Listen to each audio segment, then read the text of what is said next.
Mic check, 1, 2, 3.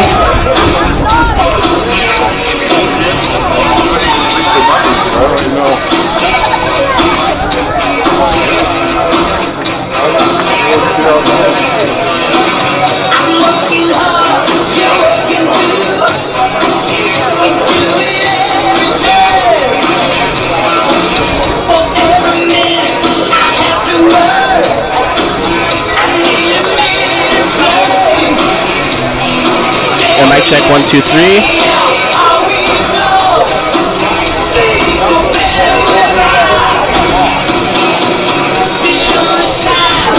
Yep.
Fans, please turn your attention to center field as we welcome our mascot, Corby the Bear.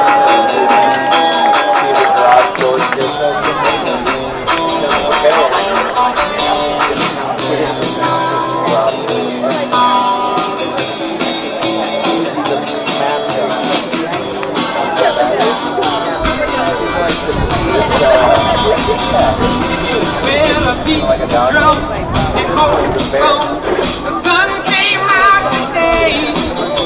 We're born again. There's new grass on the hill. Around the third and headed for home. It's a brown-eyed, handsome man. Anyone can understand the way I feel.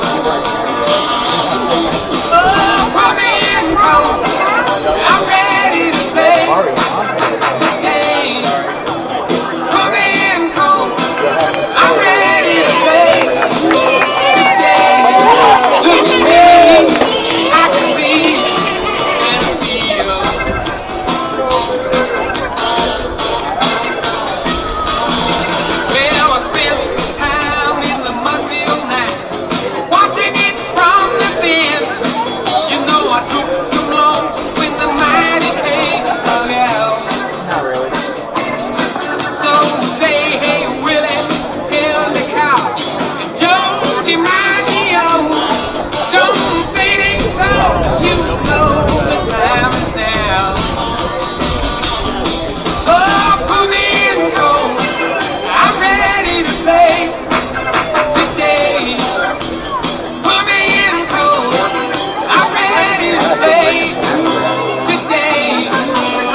Folks, please welcome our bat boy for tonight, Landon Ledoux.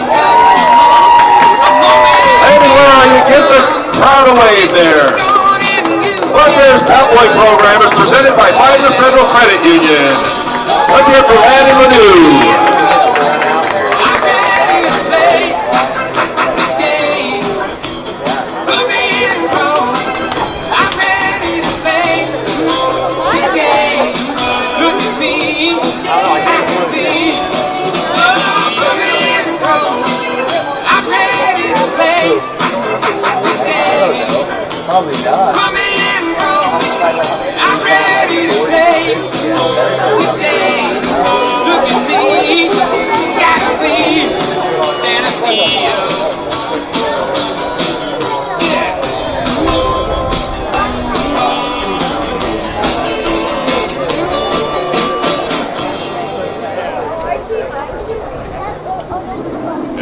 the umpires for tonight's game as assigned by the West Coast League.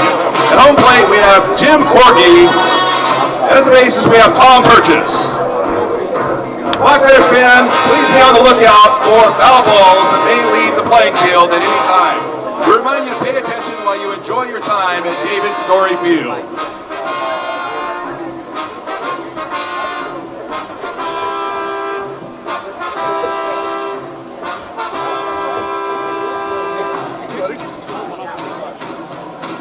What's that? They are? Well,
Black Bears fan, we have some exciting new merchandise over at the merchandise stand. Go over there and get some Black Bears gear, and at the same time while you're over there, there's lots of great food options over at the concession stand. It's over in the left field, so over there and get some goodies and get some merchandise to support your Black Bears.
Tonight's the night.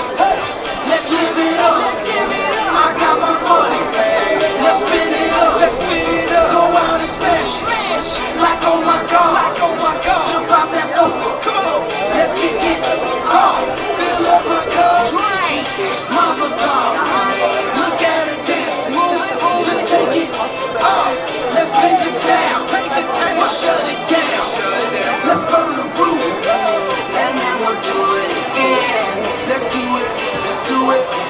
it, let's do it, and do it, and do it. Let's say it all, do it, and do it, and do it, do it, do it.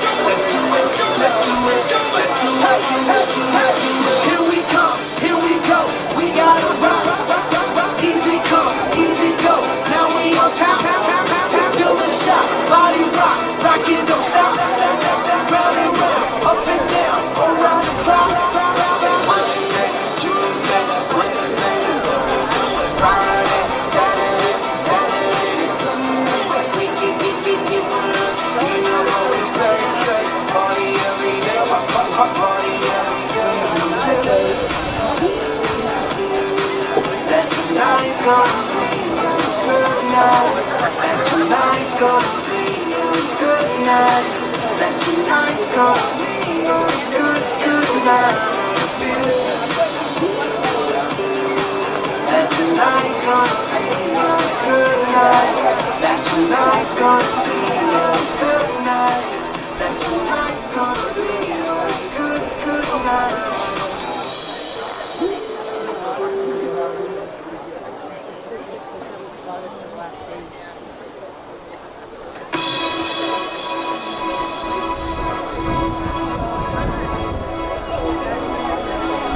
Ladies and gentlemen, the Cowlitz Black Bears are proud to have David Further here tonight to draw out the first ceremonial pitch of the year.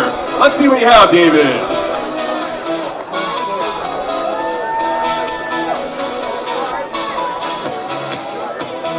David is a long-time original Black Bears season ticket holder.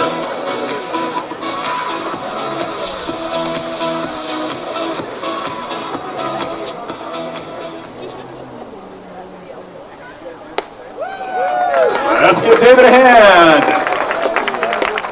Thank you for your support of Black Bears baseball.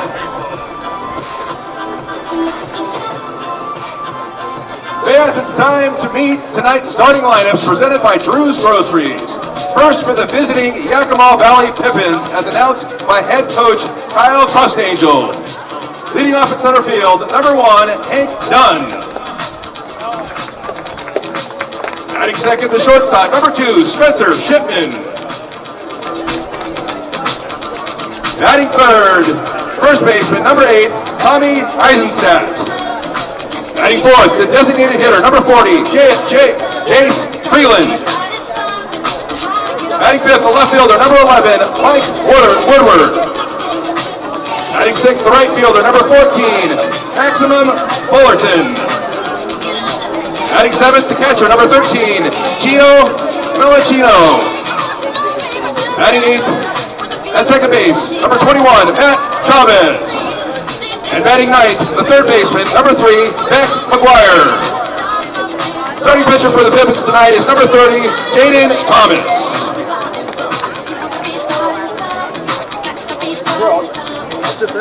And now it's time to meet your 2023 Cowlitz Black Bears.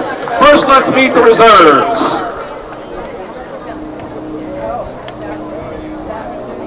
Number 1, from University of Portland, Carter Gatson. Number 4, from Lower Global Community College, Noah Imboden. Number 9, from Linfield College, Gavin Ludlow. Number 10, from Grays Harbor College, Colby Schuber. Number 11, from Ottawa University, Jacob Evan Griffin. Number 12, from Iowa Western Community College, Riley Roscoff. Number 16, from University of Portland, KJ Ruffio. Number 21, from NNU, Kyle Eldridge.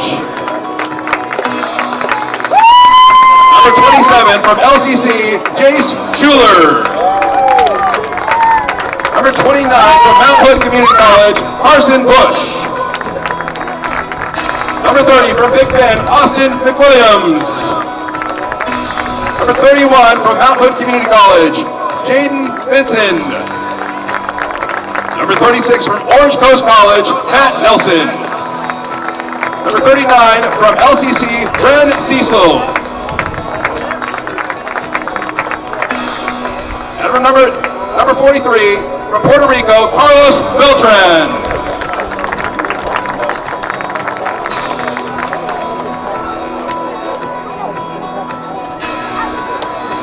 And now it's time for your starting lineups for your Cowlitz Black Bears as announced by Coach Kelly Stinnett.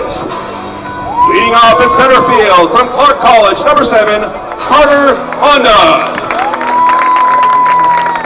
Batting second, right field from Mount Hood Community College, number 40, Chase Elliott. Batting third, the shortstop from Iowa Western, number 2, AJ Singer. Batting fourth, the first baseman from Tacoma Community College, number 15, Noah Fields.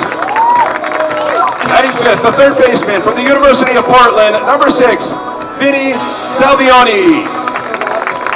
Batting sixth, the designated hitter from Mount Hood Community College, number 44, Mason Taverna. Batting seventh, left fielder from LCC, number 5, Nick Miller. Batting eighth, the second baseman from Concordia University Irvine, number 8, Jake Schultz. Batting ninth, the catcher from Irvine Valley College, number 3, Hunter Hockelson. Starting pitcher for the Black Bears tonight is number 23 from Iowa Western, Nate Moquin.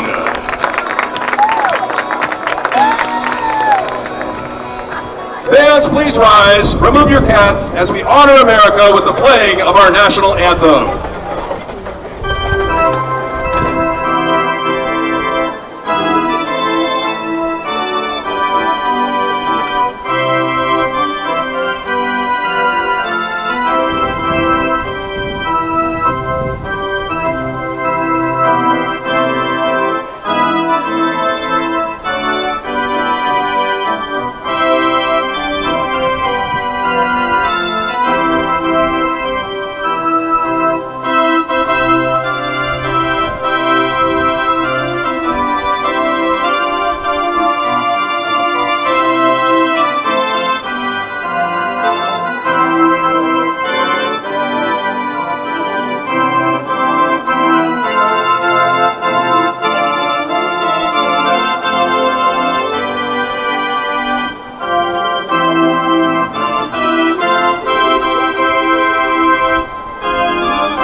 For the 2023 season.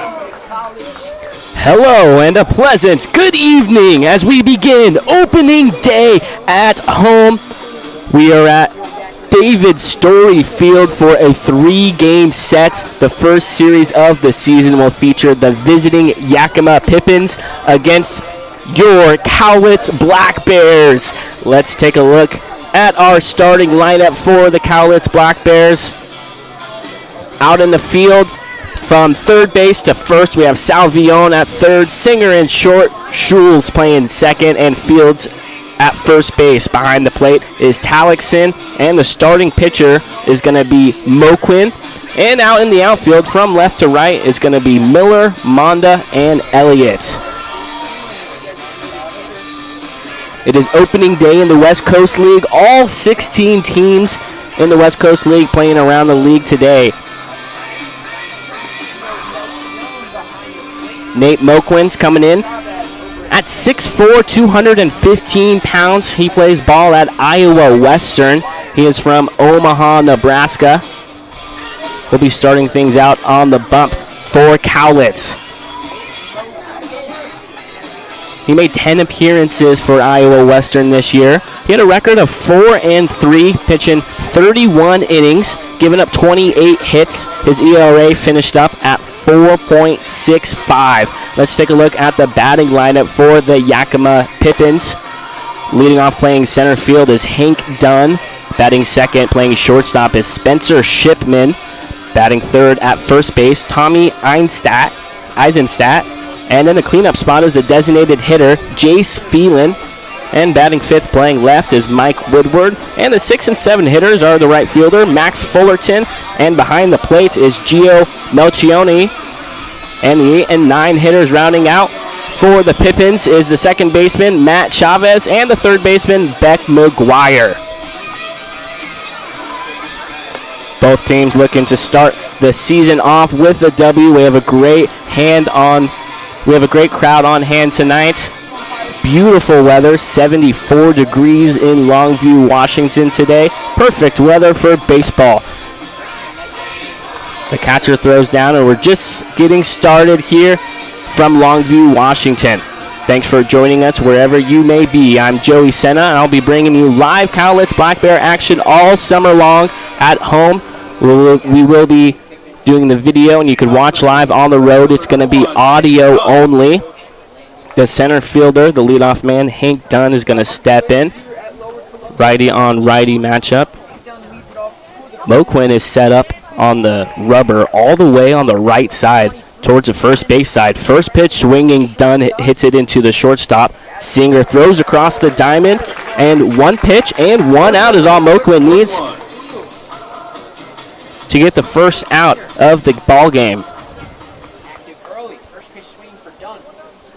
So that'll bring up the number 2 hitter, the shortstop, Spencer Shipman, as Mo Quinn's already ready.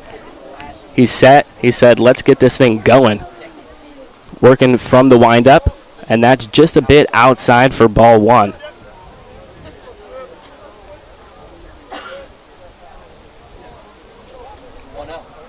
The 1-0, almost on the same spot, but it was able to find the strike zone on that one. It's going to be 1 ball and 1 strike. Mo Quinn is getting the ball back and is ready to go right away. He's excited for opening day. The 1-1 is lifted into left field. Going back to is Miller, and in front of the warning track, Miller makes the grab for out number 2 here in the top of the first. Mo Quinn looking for a quick 1-2-3 first inning. Number 8, Tommy Eisenstadt.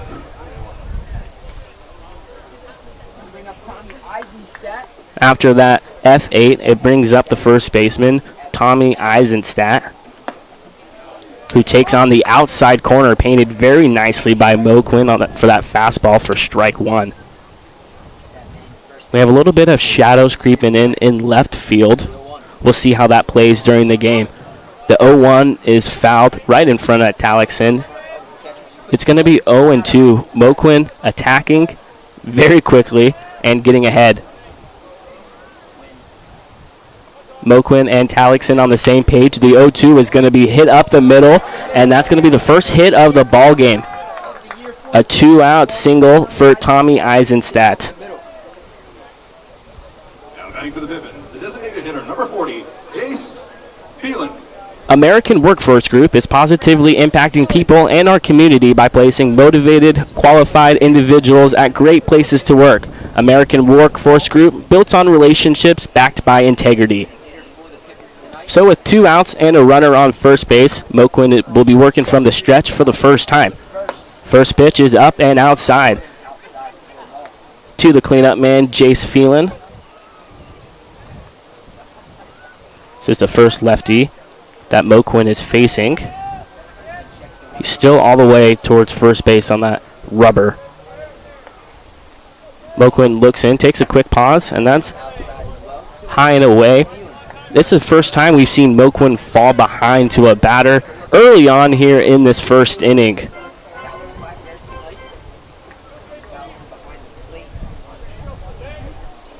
It is a little bit windy today. We have 10-mile-an-hour winds blowing from left to right. The 2-0 is a swing and a miss. 2 balls and 1 strike now. The Black Bears wearing their black tops tonight with the orange C on the left chest, and they're wearing white pants. The 2-1 is just outside for ball 3. So great hitters count for the cleanup man Phelan with 1 on and 2 away. Yakima's wearing baby blue tops with gray bottoms. The 3-1 finds the inside corner, and that'll load it up. 3 balls and 2 strikes, 1 hit so far in this top of the first. That was a 2-out single by Tommy Eisenstadt. Thielen awaits the payoff pitch.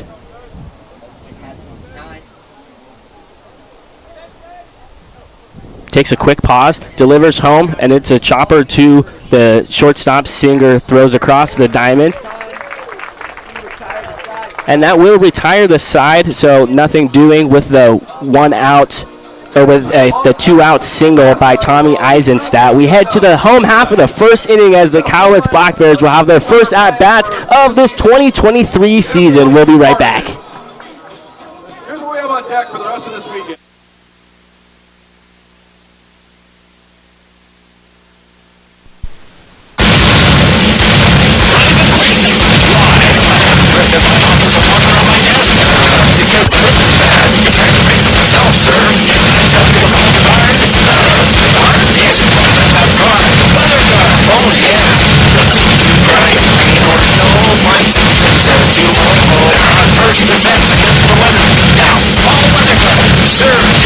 Keep you dry in the rain or snow. 5777200. Weather Guard.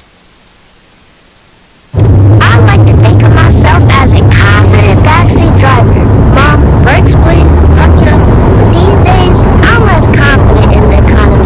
Same here, buddy. Thankfully, Les Schwab Tires helps make sure that our safety never takes a backseat, even when we're watching our wallets. Have a turn, Mom. Drivers and backseat drivers safe with Lashwag tires, doing the right thing since 1952.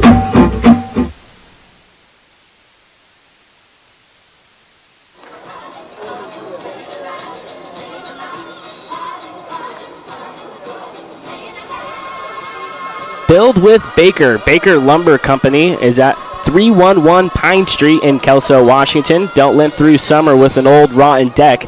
Build with Baker.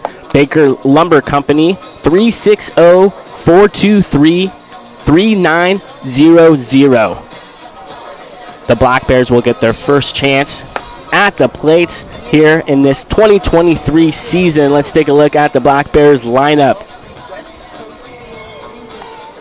The Black Bears lineup is presented by Drew's Grocery. Leading off at playing center field is Carter Monda.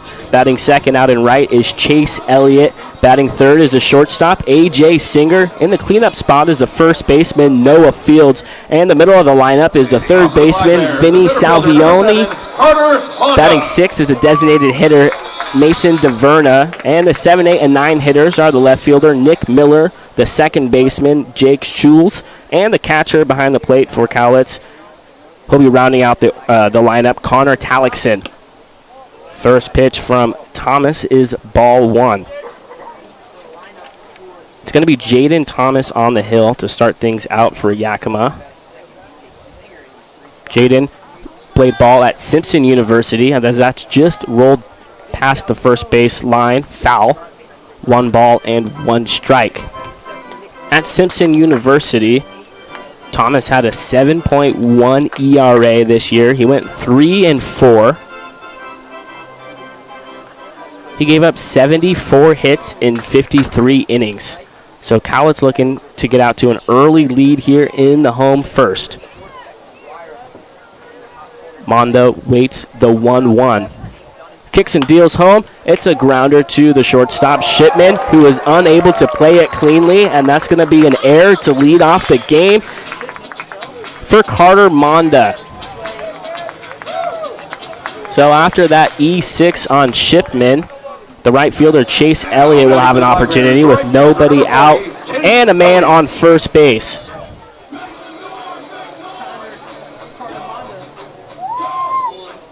Yesterday, Cowlitz had a preseason game against the Ridgefield Raptors. The Black Bears came up short in that, but it was just preseason exhibition game, tune-up. The first pitch, as Elliott was showing bunt, is in the dirt, gets away from the catcher as Monda takes advantage and heads to second base. A runner in scoring position already for Cowlitz with nobody out.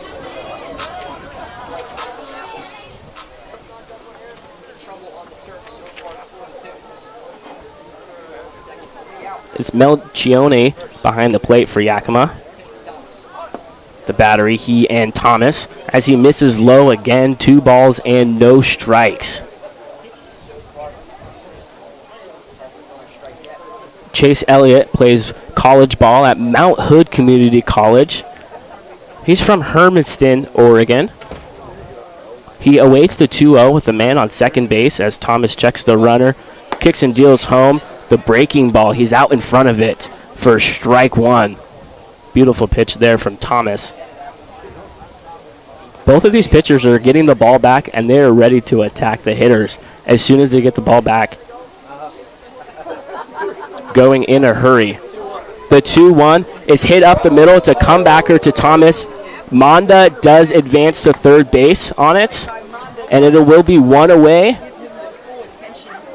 with a runner on third base for the number 3 hitter, A.J. Singer, after that comebacker. Cowlitz scored 2 runs yesterday in the top of the first inning to go out to an early 2-0 lead, but Ridgefield did respond in the first inning with 2 runs of their own. The final score ended up being 10-6. First pitch is outside as A.J. Singer finds himself ahead 1-0. He's looking for a productive out here with Monda leading from third base, who reached on the error by Shipman. The 1-0 just below the knees for ball 2. Singer ahead. We're seeing Moquin work from the right side of the rubber, and we're seeing Thomas work all the way on the left side of the rubber, so complete opposite for the pitchers. The 2-0 finds the outside corner for strike 1, 2 balls and 1 strike. We're seeing the shadows in left field creep in towards third base a little bit. That is it. We'll see how it affects the game as the game goes along. The 2-1 breaking ball, a big swing by Singer. He comes away empty to even up the count at 2 balls and 2 strikes. Thomas searching for a strikeout here or some kind of unproductive out, trying to keep the runner at third base. Cowlitz looking to take the early 1-0 lead at home. The 2-2 is hit into right field, and this should do it if it stays fair, but it will bend foul.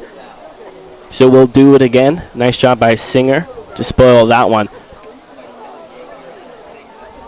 If Fullerton, the right fielder, came over and caught that in foul territory, that would have allowed Monda to come home, even if it was in foul territory. So Fullerton didn't have a play on it, but if he did, he may have wanted it to go foul anyways with the 2-strike count. So Thomas and Machoni all on the same page. The 2-2, and it's a chopper towards the left field, third base line. 2 balls and 2 strikes. We'll do it again.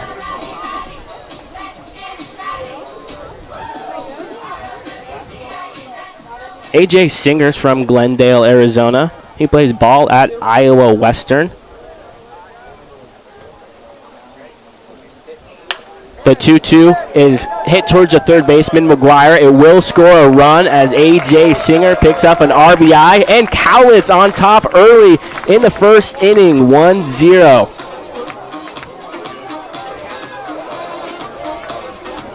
A.J. Singer will take that. Still picking up the RBI on that ground out. Nice base running from Monda, too. He advanced to second on a ball that got away from Melchoni. And nice base running with a couple of ground outs advancing on that. It ended up scoring him. First pitch is ball 1 into the cleanup man, the first baseman, Noah Fields. It is 1-0 with 2 away and nobody on. The 1-0 on the outside corner for strike 1. 1 ball and 1 strike. Interesting fact about Noah. Noah's allergic to grass, and he plays baseball. And there's grass everywhere around baseball diamonds. It's 2 balls and 1 strike. But I'm sure he's happy to play here. There's a turf on the infield, and he is an infielder, so he doesn't have to go out to the real grass. He plays ball at Tacoma Community College. He lifts the 2-1 into center field. Done. The center fielder takes a few steps to his left, and that's all. And that retires the side, but not before Cowlitz picks up 1 run on the RBI ground out by A.J. Singer. We head to the top of the second inning. Cowlitz lead 1-0. Toyota is a proud sponsor of Cowlitz Black Bears baseball. One of the nicest experiences. Summer and baseball are a winning ticket, and it's time for the games to begin. Peace Health is excited again to join with the Cowlitz Black Bears as a sponsor and to cheer on the team as they vie for the West Coast League title. Black Bears games make a great family outing. Bring the whole crew to the ballpark to enjoy a safe, fun outdoor event featuring a dynamic team that will have everyone cheering. As the largest health provider in Cowlitz County, Peace Health is here to step up to the plate and keep your family in the game, whether it's a routine appointment or specialty or emergency care. Peace Health and the Cowlitz Black Bears, two great teams here for our community. Thanks for coming out to the ballpark. Listen up, baseball fans. Head into Safeway to score on great deals all season long. Safeway has everyone's tailgating favorites, from fried chicken and party subs to fresh cut fruit and veggie trays and tons of easy meal options. Satisfy your whole team for the ultimate game day experience. And you can save a cartload of time with Safeway Drive Up and Go. Just shop online at Safeway.com, head to the store, and we'll bring your groceries right to your car. Safeway, sponsor of the Cowlitz Black Bears.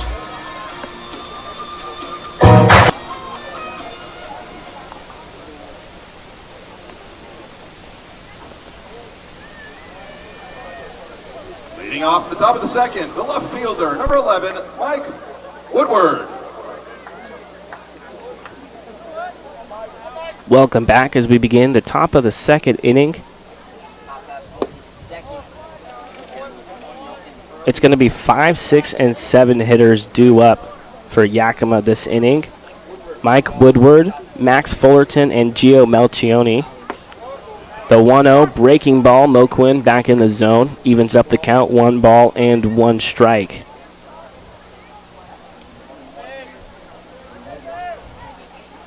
The 1-1, another breaking ball, but that's below the zone for ball number 2.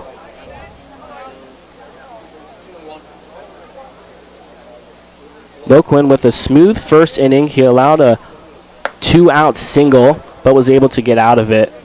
Couple ground ball outs and a fly ball out in the first. But he falls behind to Mike Woodward here in the top of the second. 3 balls and 1 strike.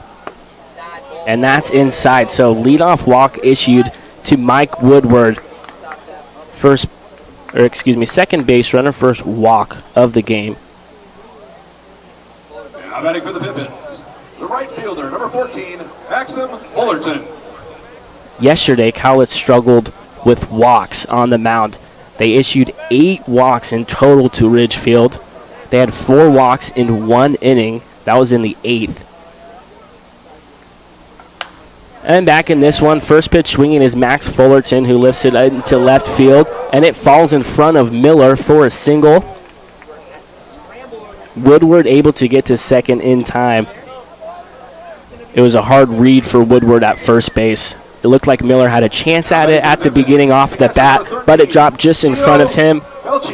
Runners on first and second now for Yakima, with still nobody out for the number 7 hitter, Gio Melchioni.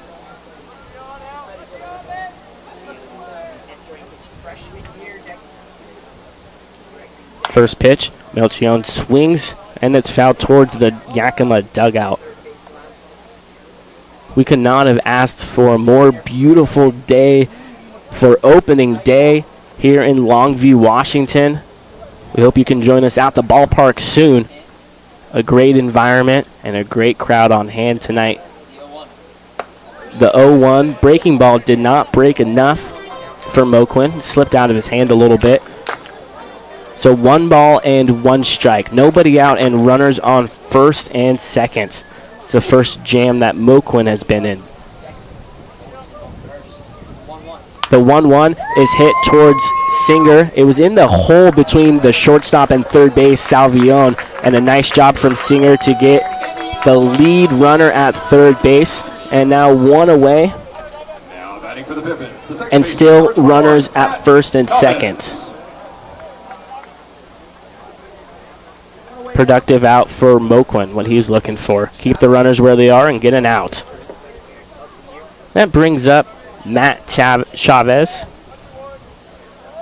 Chavez is batting 8th in the lineup for Yakima tonight. And he takes ball 1.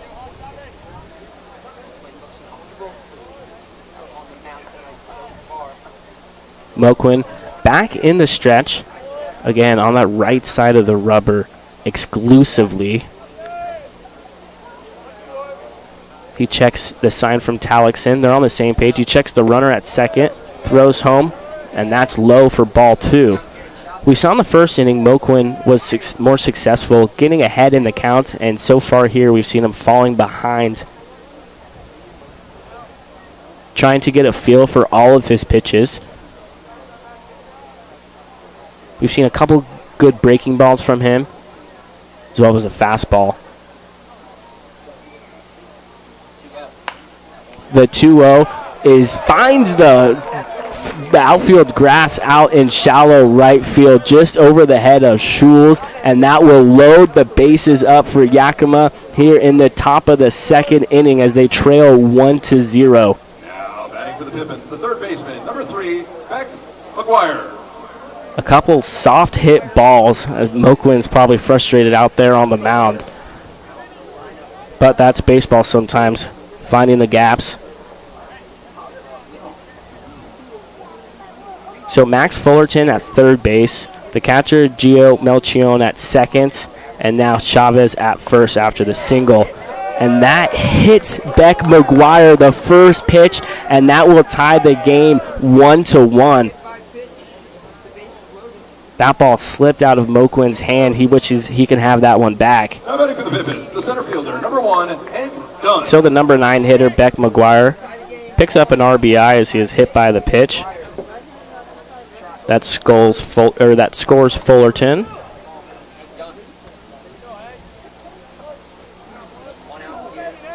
Doesn't look like there's any action yet in the bullpen for Cowlitz. There is one away. As the batting lineup flips over, Hank Dunn. He swung out the first pitch his first time up. He grounded out to the shortstop Singer. That's what Moquin's looking for right now. Another ground ball to the shortstop. Hopefully can double up. Done. The 0-1 is fouled back. Moquin getting ahead for a change here in the second inning. It's really hard if you're a pitcher falling behind in counts. We've seen one walk in this inning. But when you're ahead of the count, you just have so much more you can work with, your whole arsenal to play with for 2-3 pitches.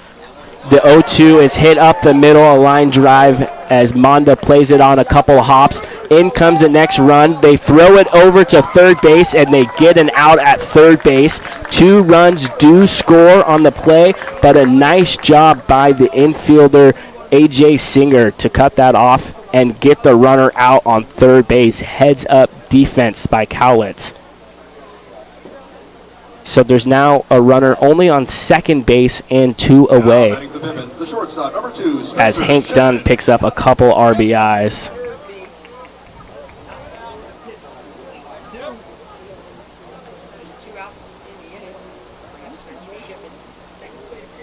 So it is 3-1 now. Yakima leads, all 3 runs coming in this inning. First pitch to Spencer Shipman is a ball.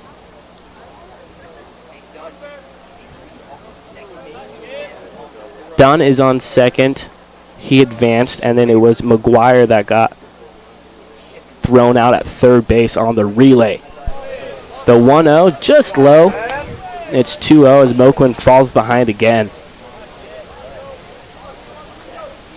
Thanks for joining us. It's opening day in the West Coast League. All 16 teams playing across the league. We are excited to get started here in Longview, Washington.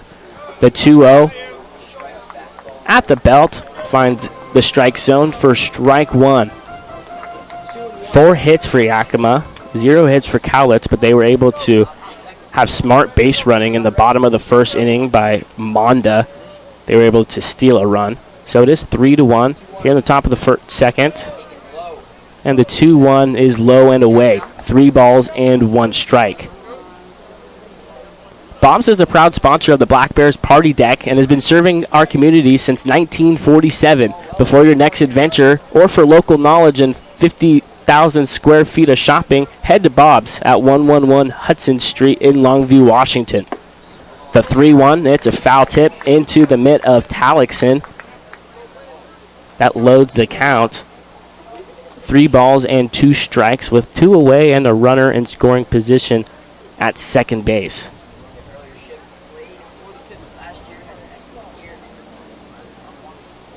Moquin gets set, checks the runner, and then throws home. The payoff pitch is fouled back and will do it again.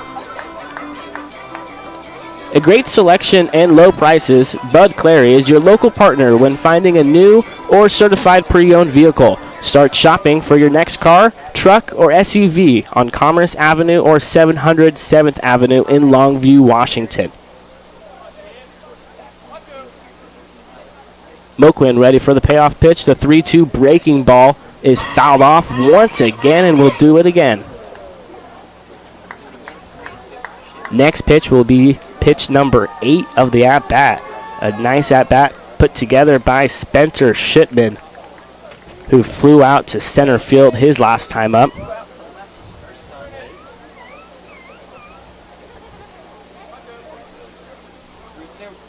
The 3-2 is another breaking ball, and it was foul tipped. Talixon squeezes it, and that'll be the first strikeout of the game for Moquin. That gets him out of the inning as Yakima responds right away by scoring 3 runs in the top of the second. We head to the home second, 3-1. Yakima leads. The home run bargain blast.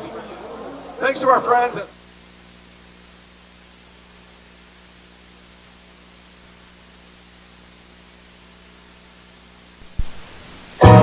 Hi, this is Mike from Buchanan Toyota. We've been part of this community for years.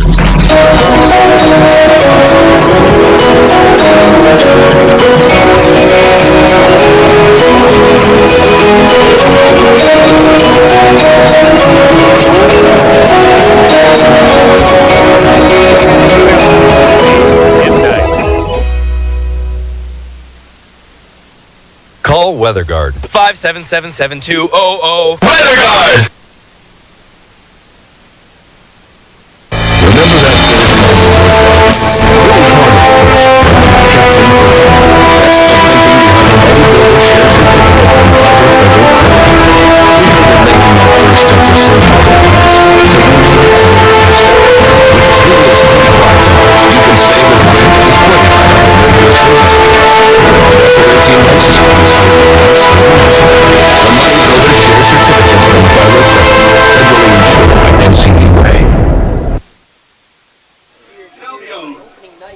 Welcome back as we begin the bottom of the second inning. First pitch swinging is Vinny Salvion, and the third baseman McGuire comes over and is unable to make a play in foul territory.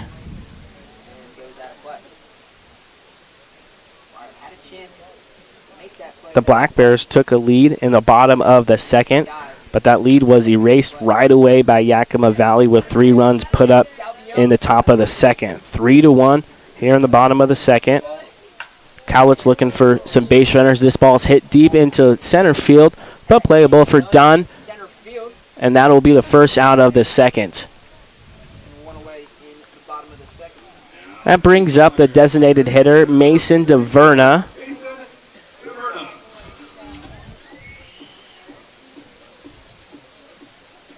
Got a righty-on-righty matchup for DeVerna.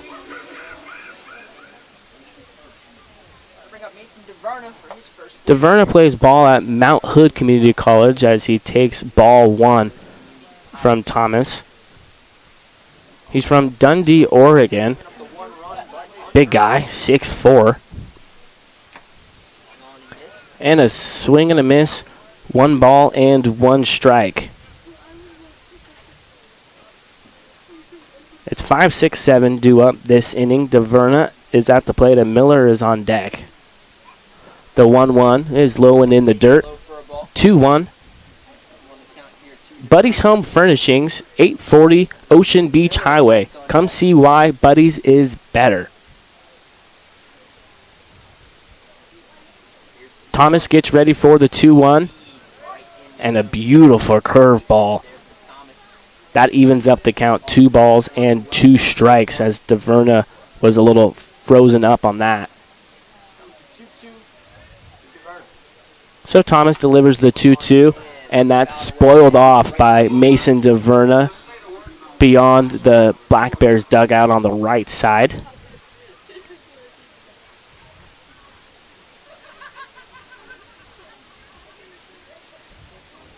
Nobody on and one away here in the bottom of the second. The 2-2 is fouled off once again. Nice job by DeVerna. New rule implemented this year in the West Coast League is the pitch clock. It's not the pitch clock that we see in the major leagues. It's going to be the pitch clock that is used in the NCAA. That's what the ruling is based off of. Since this is a college league, the 2-2 fouled back once again by DeVerna. Still 2 balls and 2 strikes. The next pitch will be pitch number 8 of the at-bat, making Thomas work on the hill. Working from the stretch, and the 2-2 is low. It loads up the count. Yesterday in the preseason game, we did not see any pitch clock violations, so the guys seem to know, just get up there and go what you're supposed to be doing up there. Go up there and hit, or go up there and pitch. As the full count is low, and it walks Mason DeVerna with 1 away.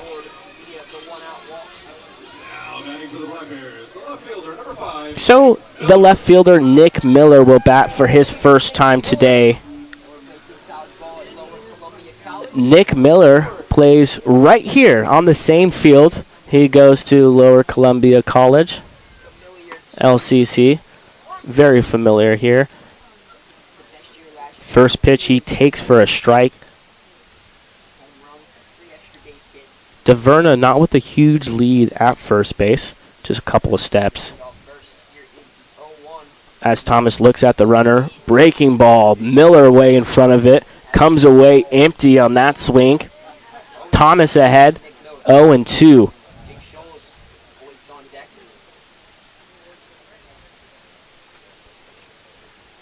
Nick's a big fan of the show South Park, and that's just outside. That was a good take.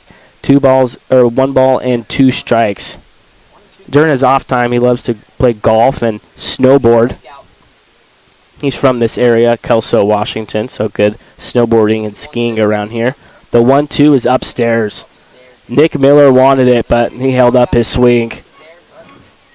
The field umpire, Tom Purchase, said he did not go. The home plate umpire, Jim Courtney, checked with him.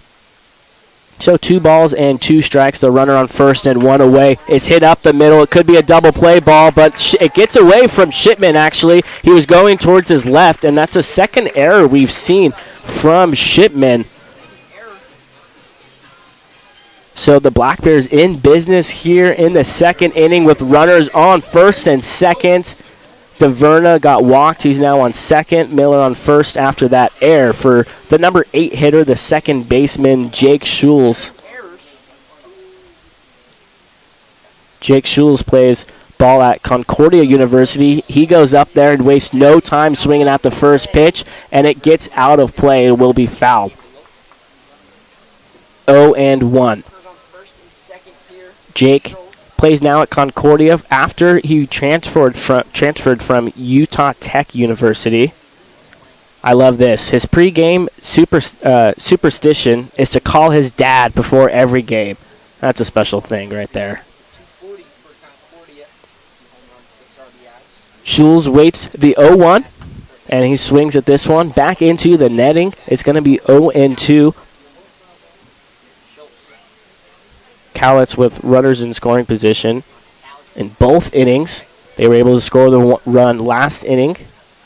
Looking to do the same here in the bottom of the second, trailing 3-1 as Thomas checks the runner, deals home. The breaking ball is hit to the third baseman. McGuire steps on the bag and throws across as it's going to be a 5-3 double play that will end the inning. So Cowlitz unable to take advantage of first and second and 1 out. It will be an inning-ending double play as we head to the top of the third, 3-1. The Pippins lead.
Welcome back.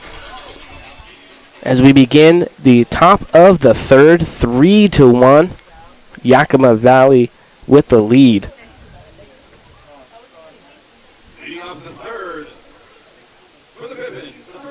It's going to be 3, 4, 5 hitters due up, the heart of the lineup, as Moquin continues on the hill for Cowlitz, and the first pitch just outside for ball 1.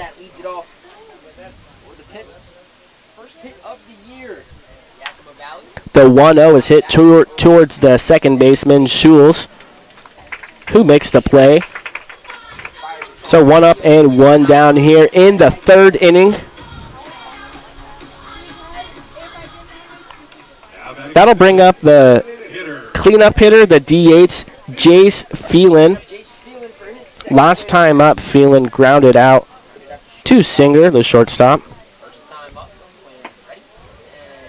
The righty on lefty matchup, a big swing and a miss from Phelan.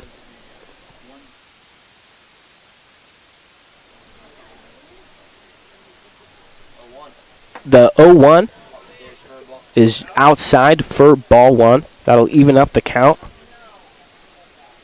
Well, after this weekend series against Yakima Valley, the Bears will head on the road for the first time, the 1-1, and that same exact location, and it's a ball once again, 2-1.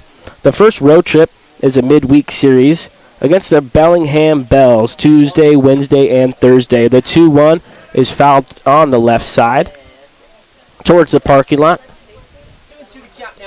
And after that road trip, the Black Bears will be right back here at home against the Edmonton Riverhawks for a 3-game set next weekend.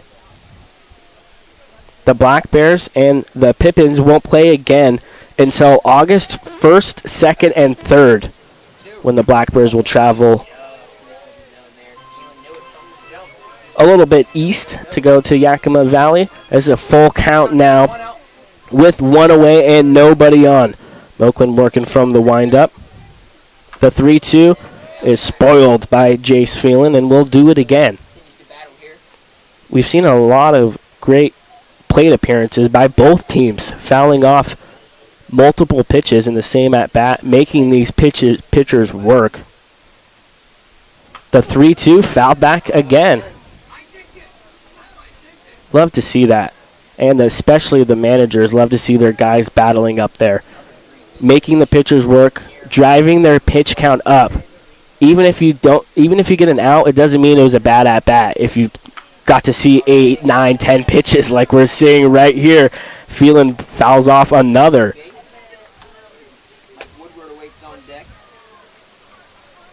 We're seeing the shadows now beyond just left field and third base, a little bit in the middle of the infield and left center now, the shadows. The 3-2, well, what else?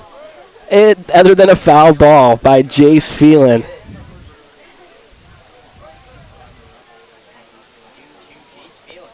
The umpire's got to be running out of balls pretty soon here after Phelan's at bat. The 3-2 is hit into left center field, and Miller and Monda coming in, and it's Miller who makes the grab.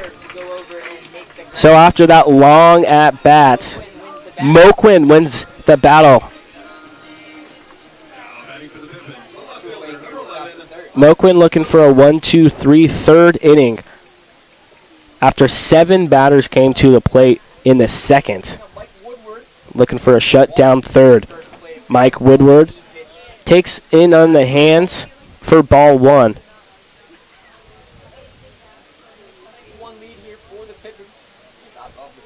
Moquin looking for his first 1-2-3 inning as he falls behind 2-0.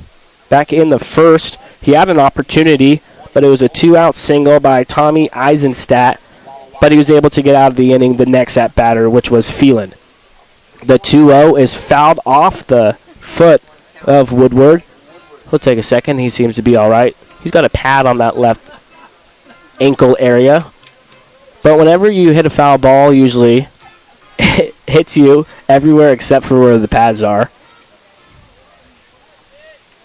But Woodward seems to be okay. He steps back in and awaits the 2-1. It's a line drive, but hit right at Singer, the shortstop. So Moquin able to have a quick shutdown 1-2-3 inning as we head to the home third. 3-1 Yakima Valley.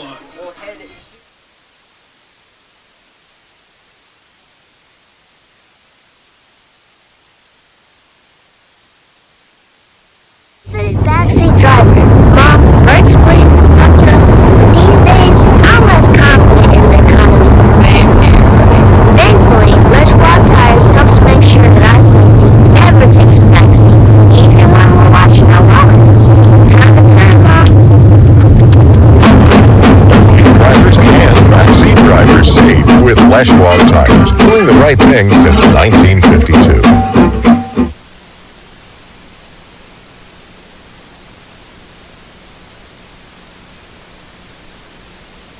Summer and baseball are a winning ticket, and it's time for the games to begin.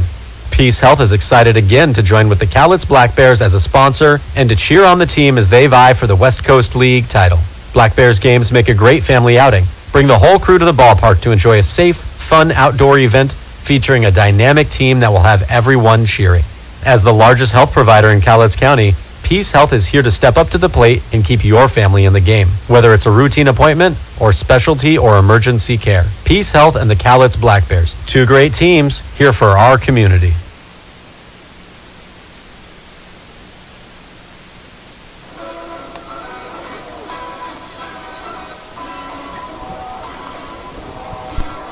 Welcome back to Longview, Washington. I'm Joey Senna. Thank you for joining us tonight for opening day here in Cowlitz County.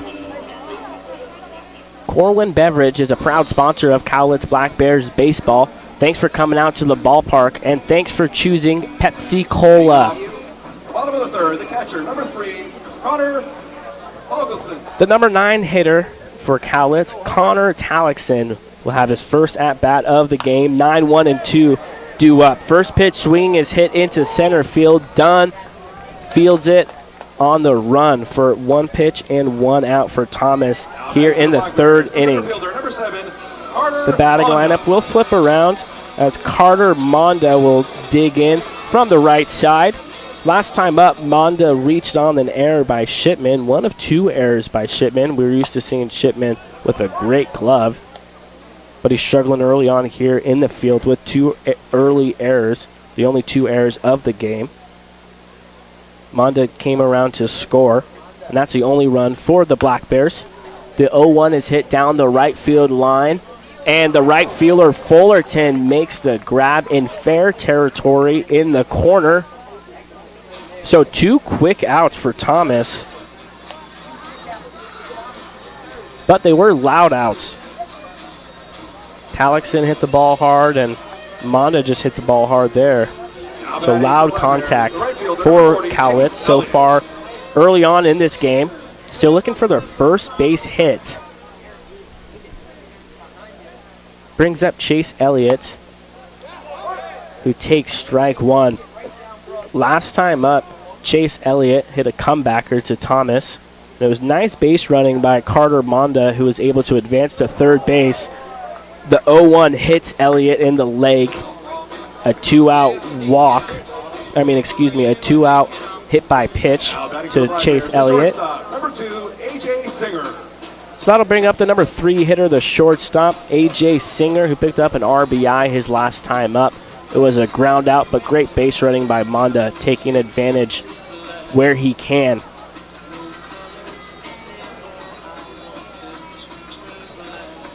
Singer's 5'10", 175 pounds from Iowa Western.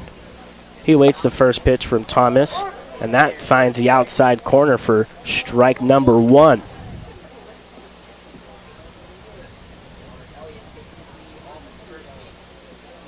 Elliott, after being hit by a pitch, is at first, and Thomas slips on that one. He was trying to throw a breaking ball there, but the grip a little bit loose on that. So it's 1 ball and 1 strike to the shortstop Singer.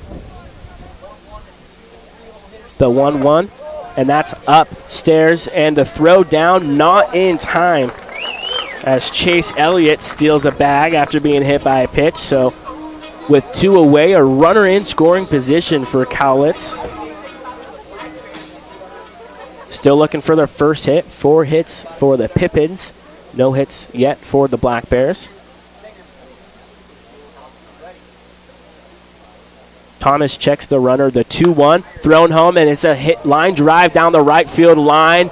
Just foul. That would have for sure scored Elliott from second base. Any base hit, Elliott will most likely score with 2 outs. He'll have a good jump off every single time with 2 away. So any base hit to the outfield, most likely Elliott scoring with the speed that we saw from him. It is 2 balls and 2 strikes to Singer and 2 away as Thomas steps off and forces Elliott to go back to second. Nobody's holding Elliott on at second, so not very threatening there. The 2-2 is hit towards the right side of Shipman, who goes down on a knee, comes back up, throws an Eisenstadt with a nice grab and scoop at first base to save Shipman from his 3rd error of the game. Eisenstadt bailing out his teammate there, and that will end the inning. We head to the middle innings, 3-1. Yakima Valley lead. Limbo.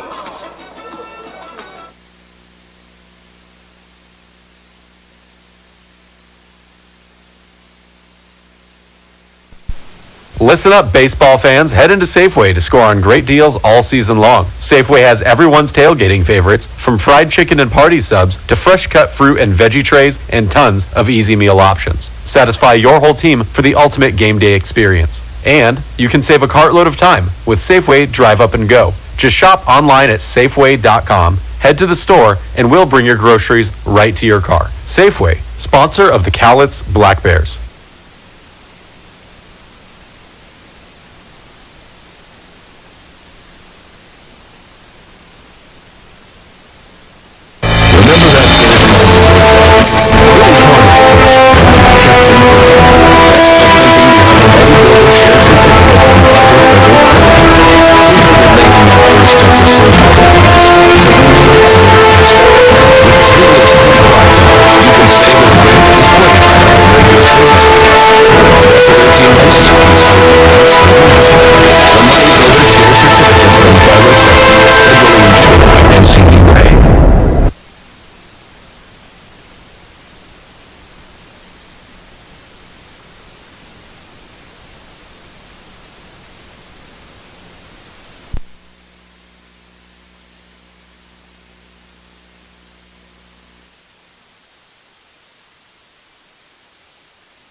Welcome back for opening day here in the West Coast League. We could not have asked for a more perfect day here in Southern Washington.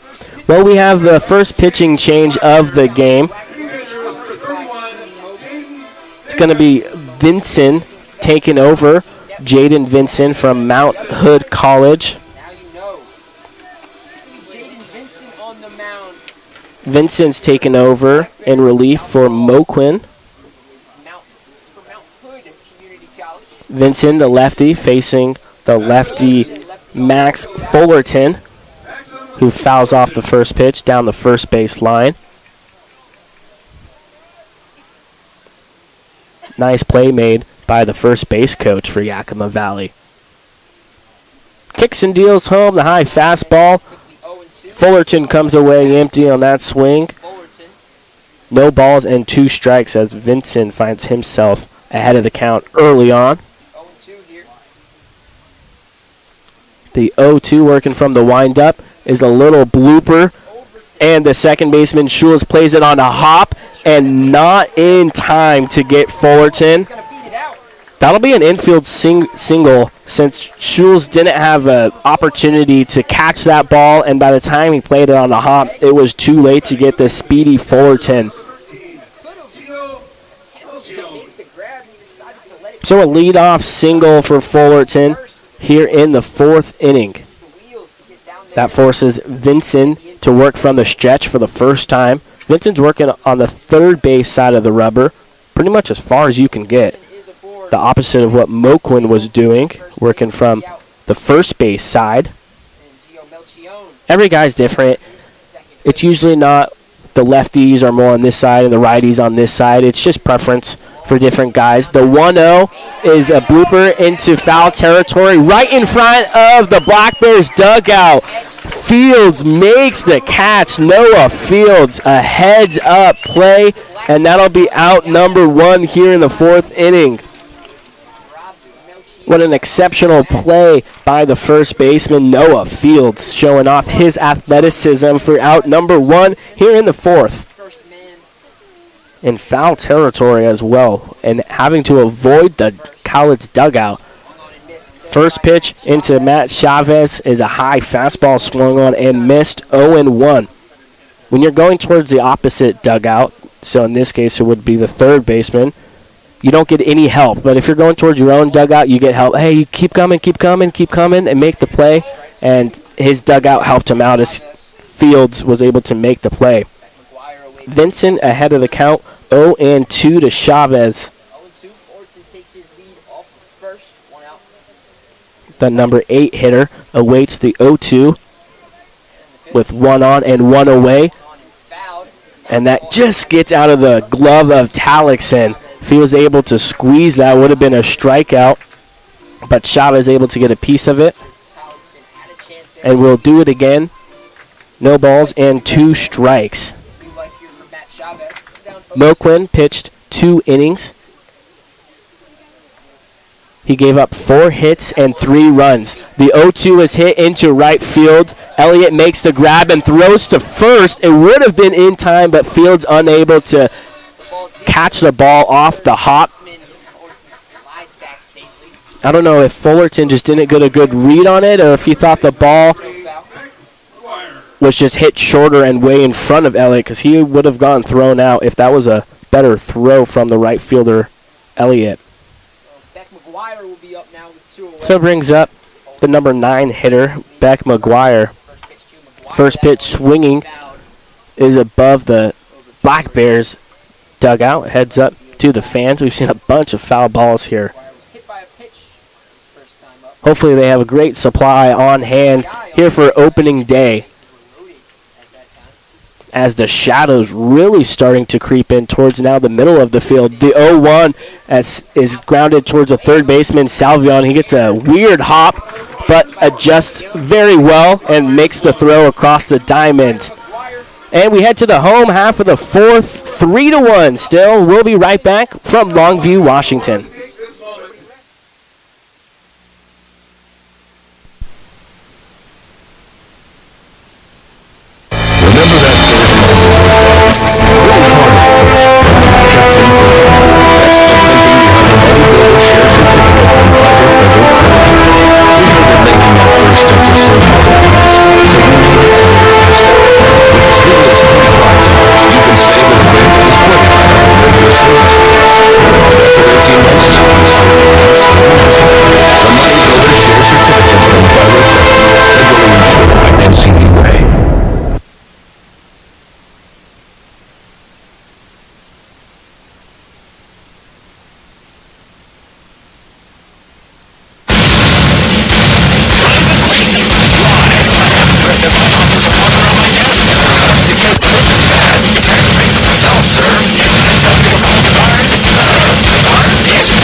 Keep you dry in the rain or snow. 5777200. Weather Guard!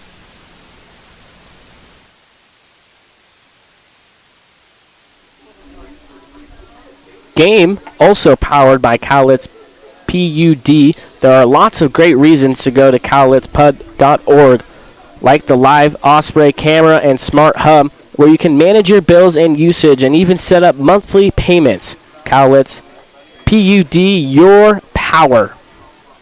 We begin the bottom of the 4th inning. Middle part of the lineup due up for Cowlitz, 4, 5, and 6 hitters. It's going to be Noah Fields, Vinny Salvione, and Mason DeVerna. Thomas stays out there for Yakima Valley. First pitch is down the left field line, and it's foul out of play. That ball was hit very hard off the bat of Noah Fields.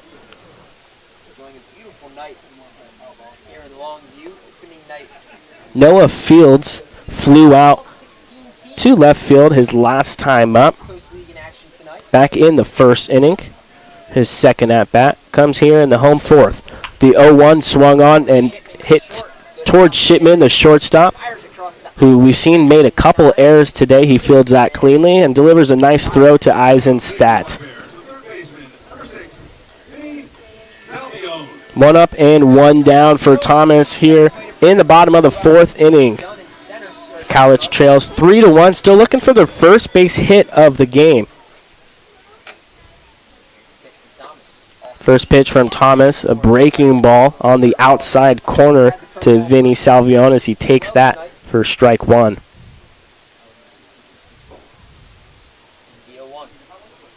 The 0-1 is in play, hit into right center field, and Fullerton and Dunn unable to make a play on it. So that'll be the first hit of the game for Cowlitz here in the bottom of the fourth inning, and that belongs to Vinny Salvione.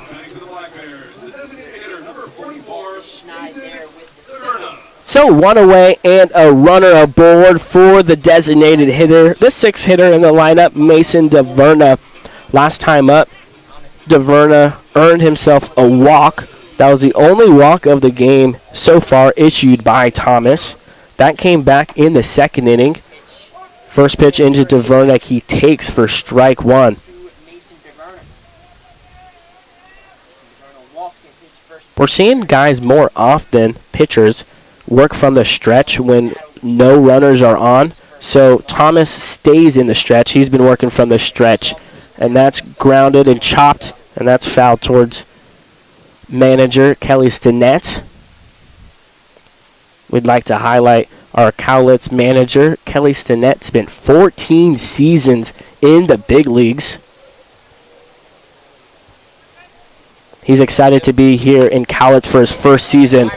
The 0-2 is hit towards the third baseman. 1 out and not in time to get the double play. They do get the lead runner at second base. But a nice job from Mason DeVerna to avoid that double play. So 2 away now. Runner on first base for Nick Miller, who reached on an error. 1 of 2 errors by the shortstop, Shipman. He takes on the outside part of the play at the knees for strike one.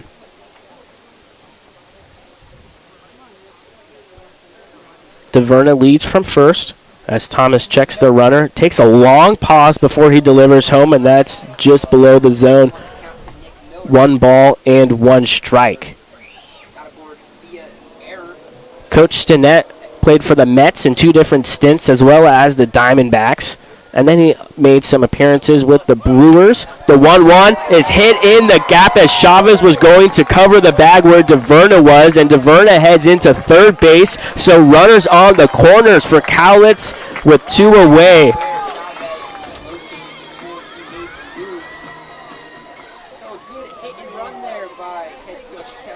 Very well executed hit and run there.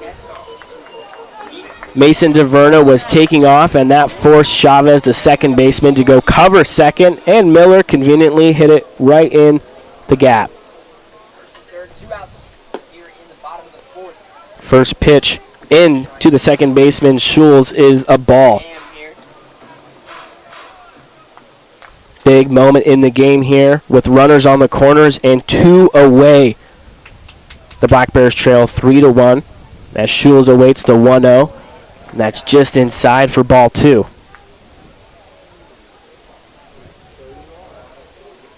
We've seen Thomas, for the majority of this game, work ahead in the count, and he falls behind here to the number 8 hitter.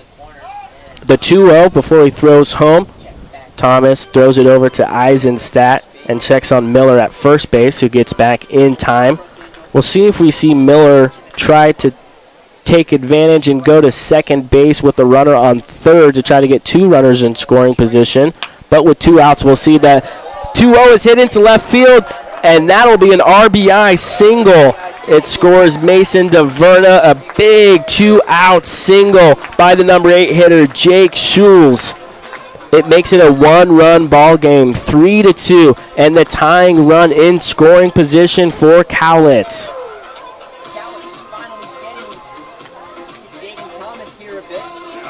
Jaden Thomas hasn't had too much trouble up until this point. Cowlitz scored a run in the first, but it was off an error from Shipman, so this is the first time Cowlitz is finding good contact with the bat. Connor Talixon looks to keep the inning alive for Cowlitz with runners on first and second, 2 away. Last time up, Talixon lined out to center. That curveball is above the zone for ball 1. Vinny Salvione started the inning off with a single. He was thrown out, but it was a fielder's choice that allowed DeVerna to get on. And it was a single by Miller. And the 1-0 is hit towards the second baseman, Chavez, and that will end the inning. It was Nick Miller who got a single, and Jake Schulz with the big 2-out RBI single here in the fourth to make it a 1-run game. We head to the top of the fifth, 3-2, the Pippins lead. Field host Lake is going to lead a group of kids through the Grocery Shopper game. Grocery Shopper.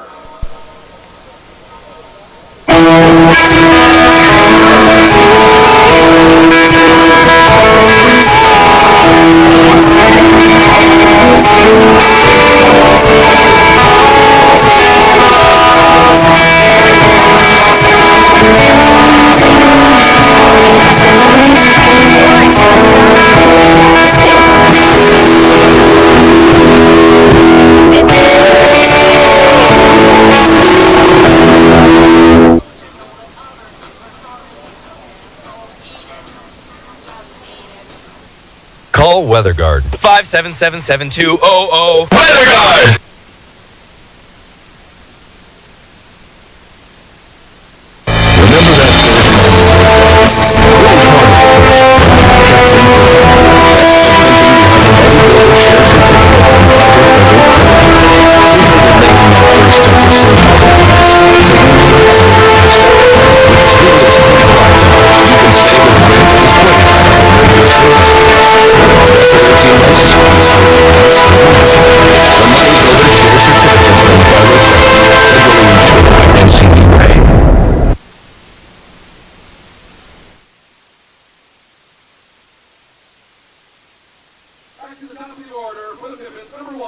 Welcome back to David Story Field on opening day. 3-2, Yakima Valley leads as we begin the top of the fifth. A bunt laid down, and it will go foul. Top of the lineup due up for the Pippins. Carter Monda. Hank Dunn, Spencer Shipman, and Tommy Eisenstadt due up here in the fifth inning as Vincent stays on the bump for Cowlitz. The southpaw came in the fourth inning, has not allowed any runs since he's came in the game. The 0-1, and that's low and away. That'll even up the count, 1 ball and 1 strike. Your locally owned logging supply store, proudly serving Cowlitz County since 1987. Stop in, the grown man's can. Go Black Bears. The 1-1 is hit fouled, and that'll go back out of play. Vincent moves ahead in the count, 1-2. The wind picks up a little bit.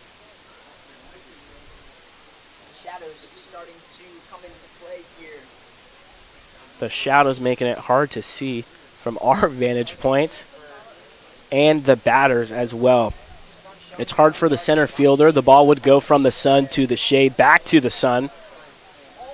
So the sun will be a factor here in this game for the next 15 minutes or so before it goes underneath the trees out in left field. The 2-2 from Vincent, and that's just inside. That'll load up the count to the leadoff man, Dunn. He picked up 2 RBIs with an RBI single back in the second inning, and he grounded out to short back in the first. He is 1 for 2. Leading off the fifth, the payoff pitch is hit into left field. Miller going back in front of the track. He makes the catch. 1 up and 1 down for Vincent here in the 5th inning.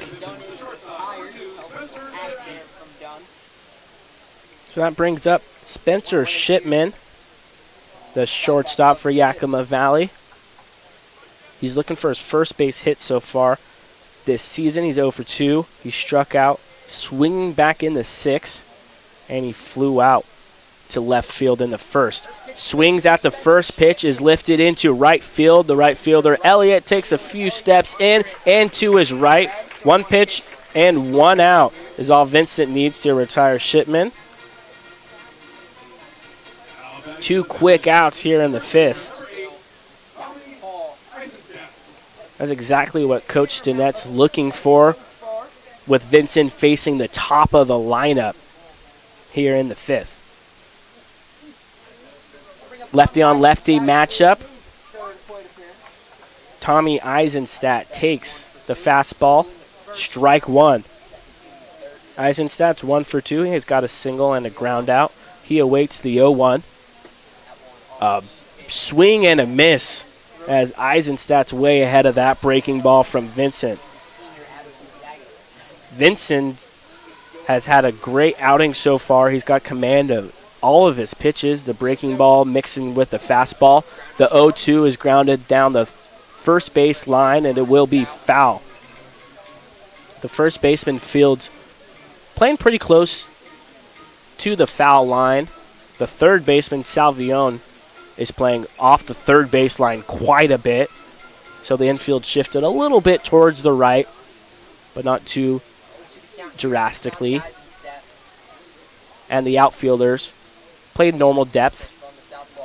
The 0-2 is fouled back once again by Eisenstadt.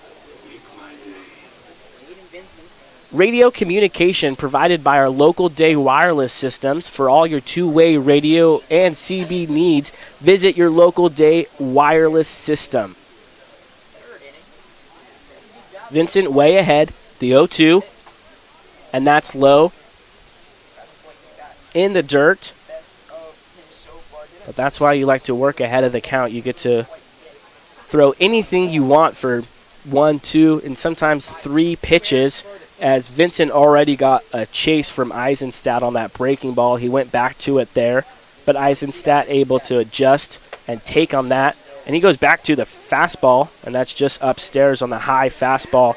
So Vincent doing a nice job mixing and matching different pitches. We're seeing the fastball mixing in with the breaking ball, and he's getting swings and misses on both of them. And there's another fastball on the outside corner that Eisenstadt fouls off to stay alive. And we'll see another pitch, making Vincent work.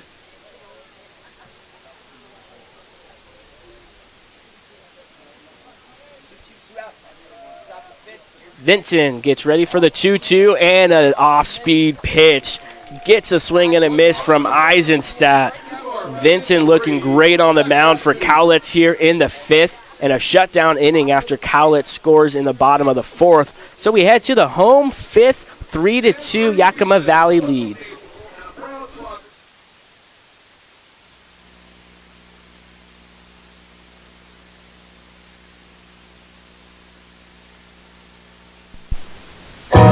Hi, this is Mike from Yakima. We've been part of this community for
We start the bottom of the 5th inning.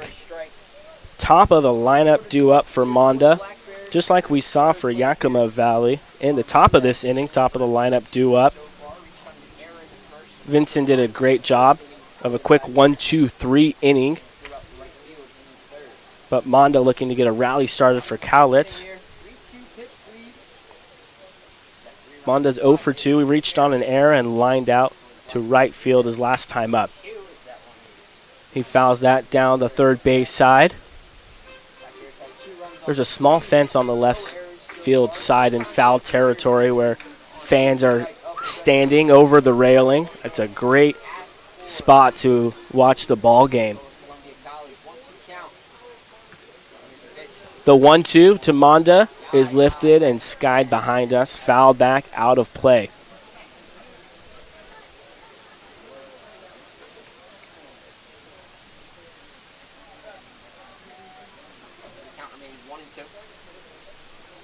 One and two to the leadoff man, Monda, and it hits him. The breaking ball hits him. Not what Thomas was looking for. He showed some frustration as soon as that happened. It looked like it slipped a little bit out of his hand. So a leadoff man aboard for Cowlitz here in the 5th inning, representing the tying run. It is 3-2. We've seen a couple hit by pitches now today on mostly breaking balls that have just slipped out of the pitcher's hand.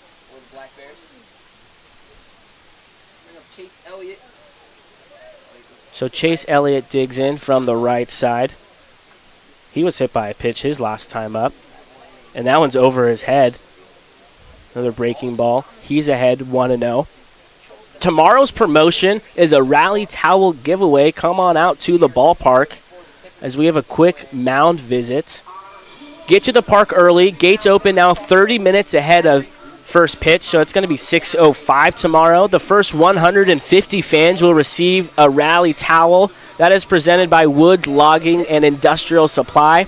And the series finale is on Sunday at 1:05, where kids get in for free on Sunday. You can check the rest of our promotions on the website at cowlitzblackbears.com. We have promotions going on all summer long. Come on out and enjoy some baseball. Beautiful weather here in the Pacific Northwest during the summer months. The 1-0 to Chase Elliott with the runner on first. Finds the 6th hole. And it will be a single for Elliott, his first hit of the season. And the Black Bears in business here in the home 5th. That moves Carter Monda over to second in scoring position for the number 3 hitter, A.J. Singer, who already has an RBI in this game. That came back in the first on a ground out. In the third, he grounded out to short.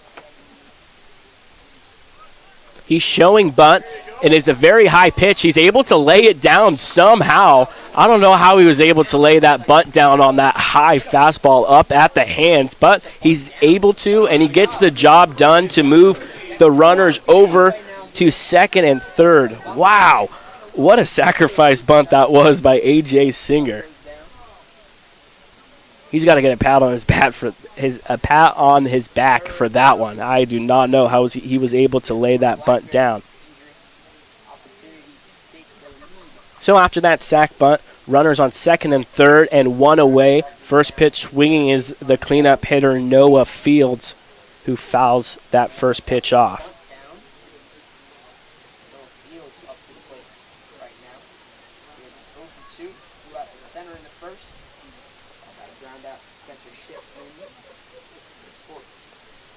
Fields looking for his first hit of the game, like Singer was. He's 0 for 2 with a flyout and a ground out. The 0-1 is hit to the third baseman. It's a fair ball. It will score the run, and not in time is the throw. So the Cowlitz Black Bears tie the game as Noah Fields reaches safely to first base. 3-3 here in the bottom of the 5th. for Vinny Salvione. As Carter Monda, after he was hit by a pitch, comes around to score. Chase Elliott stayed at second base, so runners on first and second, one away. Fastball upstairs. 1 ball and no strikes.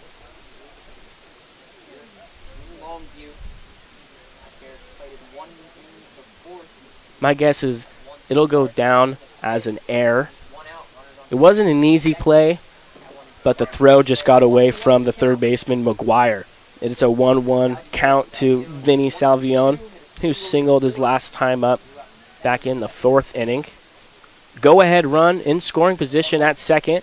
The 1-1 is low and away. 2 balls and 1 strike. Thomas was cruising through the first few innings. He did allow the run in the first, but it was an unearned run after the error by Shipman. And he cruised until the 4th inning when Cowlitz was able to scratch a run across. And Cowlitz looking for a big inning here in the 5th with ducks on the pond for Salvione as he fouls that off. It's 2 balls and 2 strikes for the number 5 hitter.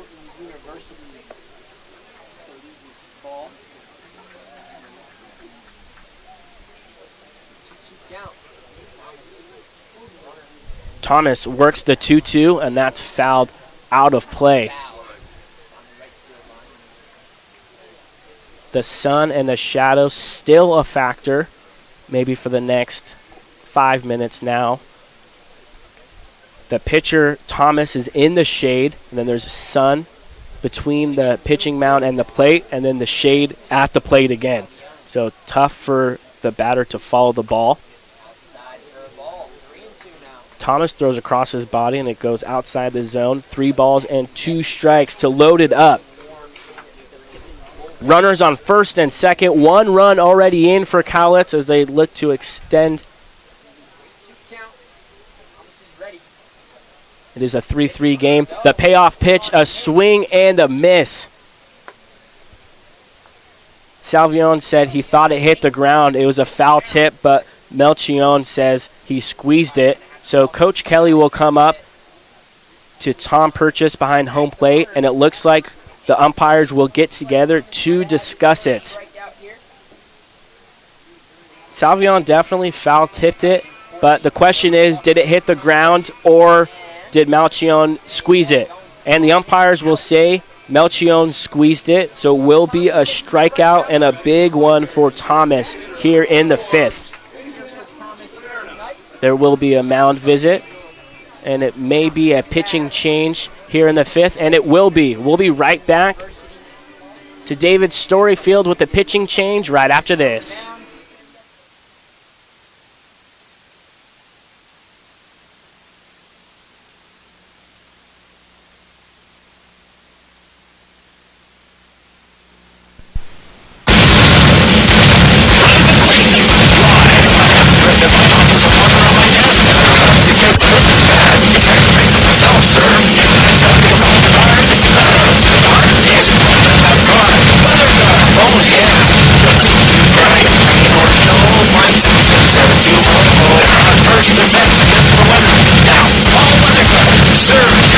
Keep you dry in the rain or snow. 5777200. Weather Guard.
Welcome back to the home half of the 5th as Cowlitz ties the game 3-3. First pitching change for Yakima Valley.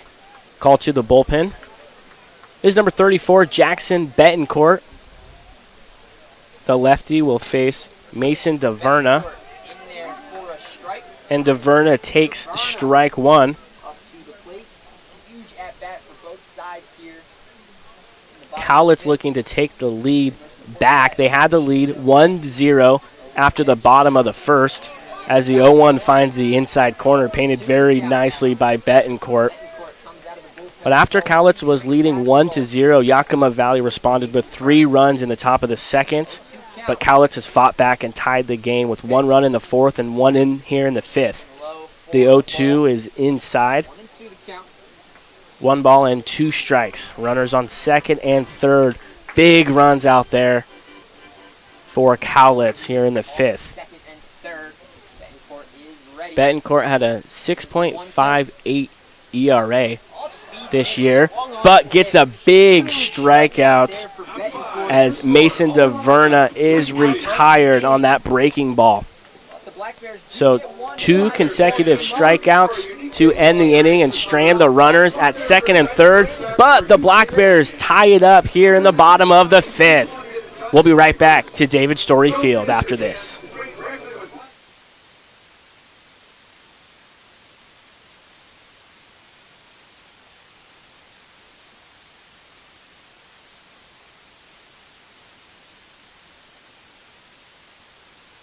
Again to join with the Cowlitz Black Bears as a sponsor and to cheer on the team as they vie for the West Coast League title.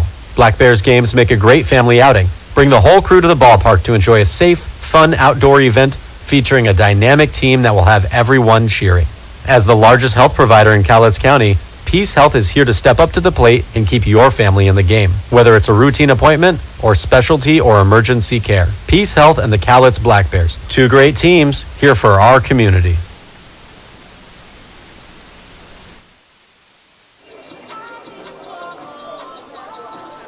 Dick Hanna Toyota is proud to support our Cowlitz Black Bears. One of the nicest experiences each summer is to be with family and friends and watch these talented baseball players. The folks over at Dick Hanna Toyota know a thing or two about nice. Dick Hanna has been around for over 70 years, and they are a local family-owned business with a tradition of supporting our community. Dick Hanna Toyota, believe in nice. We begin the top of the 6th inning. Vincent gets back to work for Cowlitz. He'll be facing the middle of the lineup for Yakima Valley, 4, 5, and 6 hitters. Phelan takes the 0-1 pitch on the outside corner at the knees. Vincent has done a very nice job coming in relief for Moquin, who started the game for Cowlitz. The 0-2 in the same spot, and he gets the call. Strike 3 as Jace Phelan was upset about that call. So first strikeout looking for Vincent.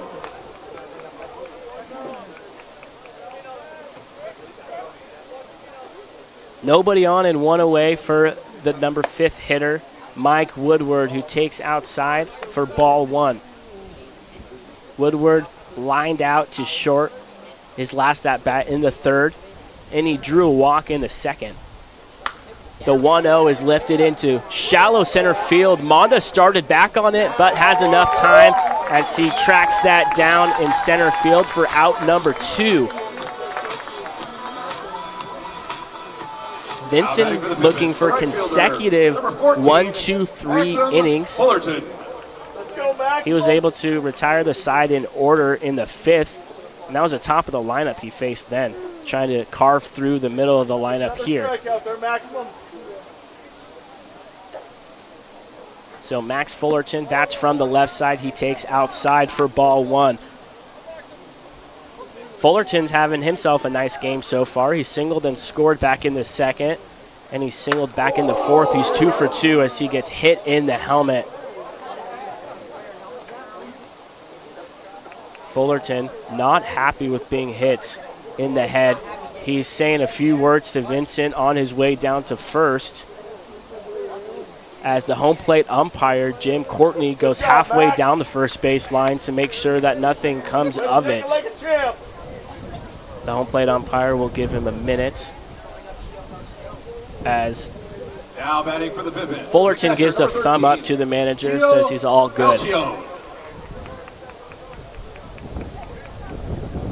So after 2 singles, he is hit by a pitch. Fullerton has reached in all of his at-bats tonight. He leads from first base. The batter is Gio Melchione, who swings at the first pitch, and it's lifted into left field. Miller finds it and gets under it, and that retires the side. So nothing doing after the hit by pitch with 2 outs. We head to the bottom of the 6th, tied 3-3. Fans, thank you again for coming out tonight and cheering on your Cowlitz Black Bears. We have a promo-packed summer planned for you this year at Story Field. Don't forget to come out tomorrow night, June 3rd, for our Rally Towel giveaway presented by Woods Logging Supply. The first 300 fans to enter the ballpark will receive a souvenir Rally Towel to cheer on your Black Bears all summer long. This Sunday is Kids Free Sunday. Thanks to our friends at Peace Health and the Daily News, all kids 12 years and under will receive free admission into the ballpark when accompanied by a paid adult. Wednesday, June 21st. When traveling Spirit Lake Highway, stop by Drew's Grocery for the food, beverages, and now serving Chevron gas you are looking for. See the weekly ad at familyfoodstores.com/toutle and find Drew's Grocery and Service on Facebook. The grocery store has been a staple of the Toutle and Silver Lake communities for nearly 85 years, serving as one of the last stops for visitors heading east to Mount St. Helens. The best part of your next beach getaway is that Fiber FCU has plenty of branches along the Oregon coast. Access your Fiber account at thousands of credit union branches and ATMs nationwide. FiberCU.com. Banking made easy. With great reviews and affordable rates, Guest House is the official hospitality partner of the Cowlitz Black Bears. Enjoy a getaway with the amenities you expect this summer. Call 360-414-5953 or Google Guest House in Kelso. The bottom of the 6th. We start the bottom of the 6th inning. Bottom of the lineup due up for Cowlitz. Cowlitz has scored 1 run in the first, 1 run in the 4th, and 1 run in the 5th. Yakima Valley has all 3 of their runs in the top of the 2nd.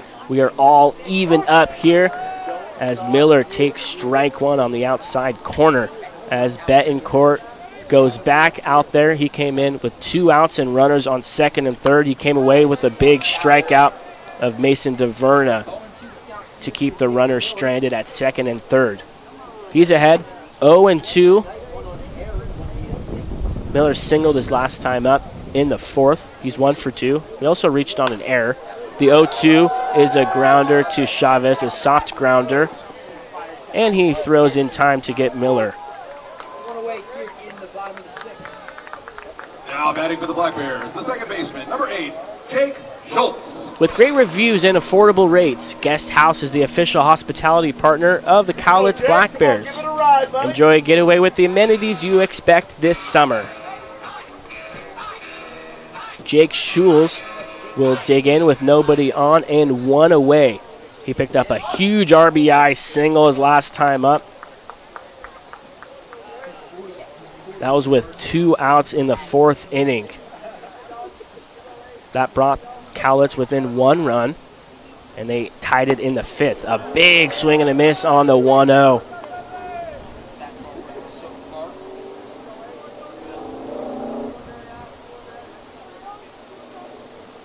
Betancourt was 3-7 this year, as Schultz takes that strike 2 from Betancourt.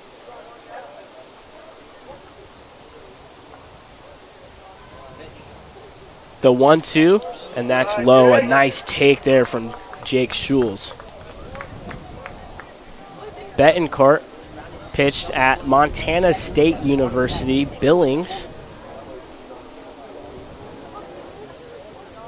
now pitching for Yakima Valley. He throws home the 2-2. Schulz fouls that back, and he'll see another one.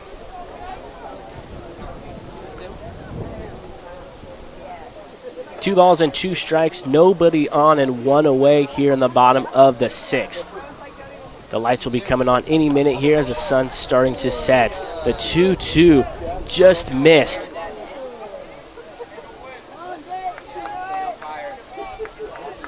That was a good take by Schulz because he's been fouling off the pitches. He didn't go for that one. So the payoff pitch coming from Betancourt, who kicks and deals home, and that's outside. A one-out walk issued to the number 8 hitter, Schulz, who reaches for his second time today. We are all even here in the bottom of the 6th. Both teams with 5 hits and 3 runs. Connor Talixon looking for his first hit this evening. He's 0 for 2.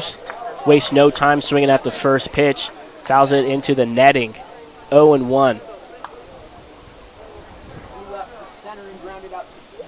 We've got some exciting players on the Cowlitz Black Bears roster this year. A lot of them are here already, and a lot of them are coming shortly. It's a ground ball to Chavez, who throws it to second, and Shipman throws it low, but a nice stab there by Eisenstadt to scoop that up to finish the double play that will end the inning. So we head to the last 3 innings, 7, 8, 9 innings coming up, and they're going to be good, ladies and gentlemen. We are tied 3-3 on opening night. We'll be right back.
Flashwall tires, doing the right thing since 1952.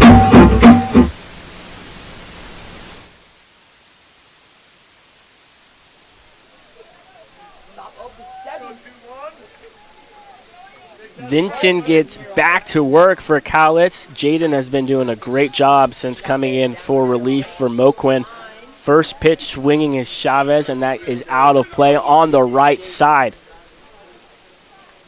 What's been working for Vincent? Well, mainly he's been getting ahead of the counts.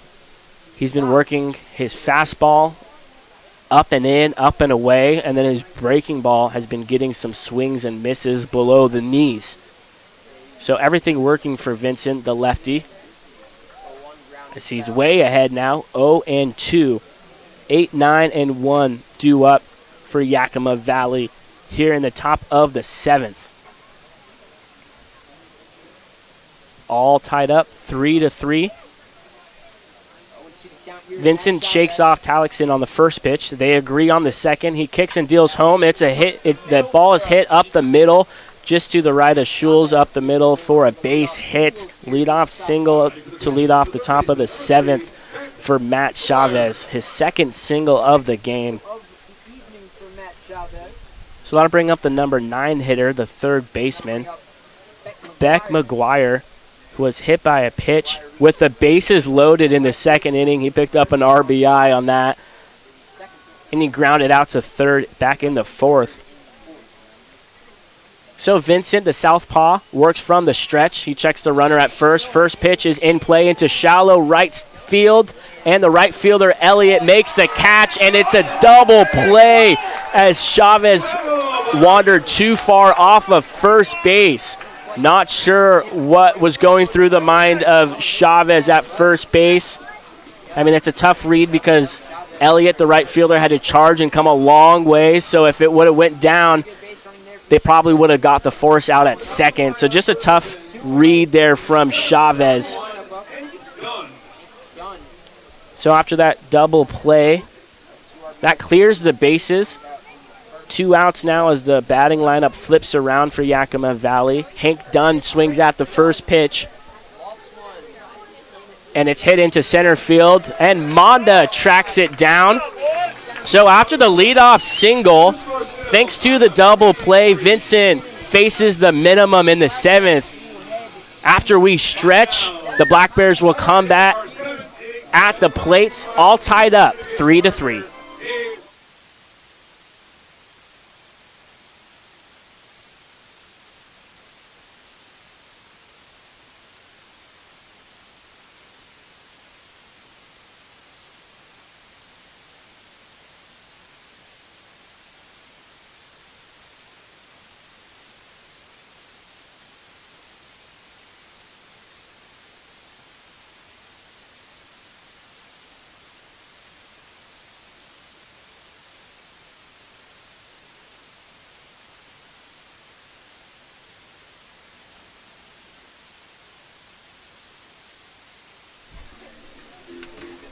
Hammer Electric provides value-added electrical contracting services for industry systems, integration, commercial, and residential throughout Southwest Washington and Northwest Oregon. Visit hammerelectric.com. Well, it's a 7th inning stretch here in Longview, Washington, as the lights just got turned on. Could not have asked for a more beautiful day here on opening day of the West Coast League. We are excited for this summer. A very talented roster here in Cowlitz this season. We have a couple of incoming guys that are going to be fun to watch too. I'll get to that in a minute. First pitch swung on and hit through the gap. It's going to be a leadoff single for Carter Monda. When Monda has reached, it has been good for Cowlitz. He has scored both times he has been aboard. He reached on an error in the first, and he was hit by a pitch in the 5th, and he has a single now. So the speedy leadoff man aboard to lead off this 7th inning. That brings up the right fielder, Chase Elliott, who shows bunt. He lays it down, and it will go foul. It looked like it was going to be perfect down that first base line, but the spin took it into foul territory.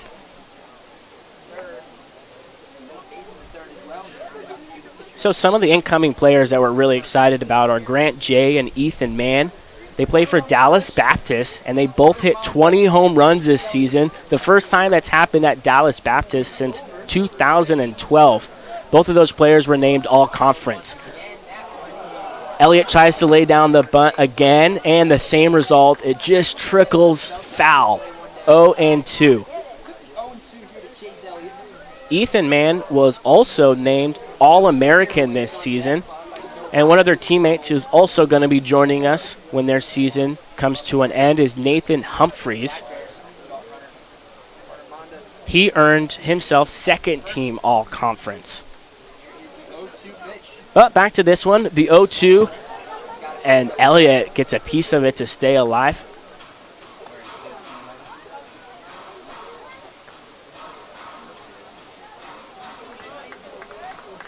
Elliott waiting for the southpaw, who gets set from the stretch and throws home. It's a ground ball to the second baseman, Chavez, who doesn't have a play at second. He throws to first, and it's dropped by Eisenstadt, the first baseman.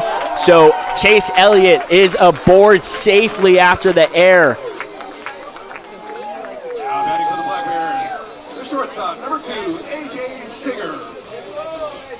So we'll see if that goes down as a hit, and it will actually go down as a hit. So it'll be a infield single for Chase Elliott. And now the Black Bears in business with runners on first and second and nobody out for the number 3 hitter, A.J. Singer, who wastes no time and swings at the first pitch. It's lifted into center field. Dunn takes a few steps back. He makes the grab, and Monda heads to third base. A fantastic throw, and it gets Monda out at third base. Hank Dunn with the astounding throw to get the speedy Monda, who was trying to tag up from second base to try to get the go-ahead run 90 feet away, but Dunn had different plans out in center field. So now Cowlitz just with a runner on first base, and we're still tied up 3-3. That was a huge play by Dunn. First pitch into Fields is outside. Runner on first and 2 away here in the bottom of the 7th. 3-3. The cleanup man, Noah Fields, is 1 for 3. He singled back in the 5th. Awaits the 1-0 and swings and comes away empty on that breaking ball. What an unbelievable throw. Dunn did a nice job of backing up, so all of his momentum was coming forward. He did everything exactly the way he was supposed to get the speedy Monda at third. Wow, that was a play that could change this game. It is 2-1 to Noah Fields. And that's low in the dirt. Fields ahead now, 3 balls and 1 strike. If it gets to him, it's going to be Vinny Salvione on deck.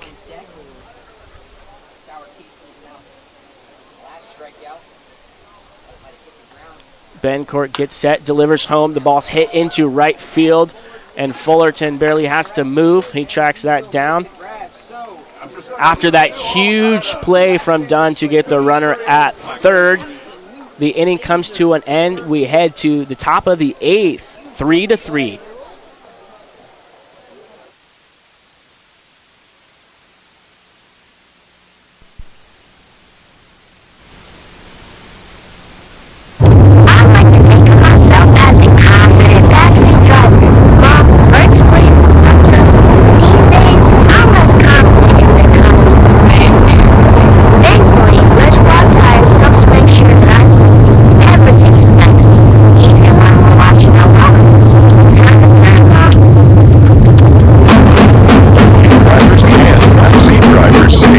Flashwall tires, doing the right thing since 1952.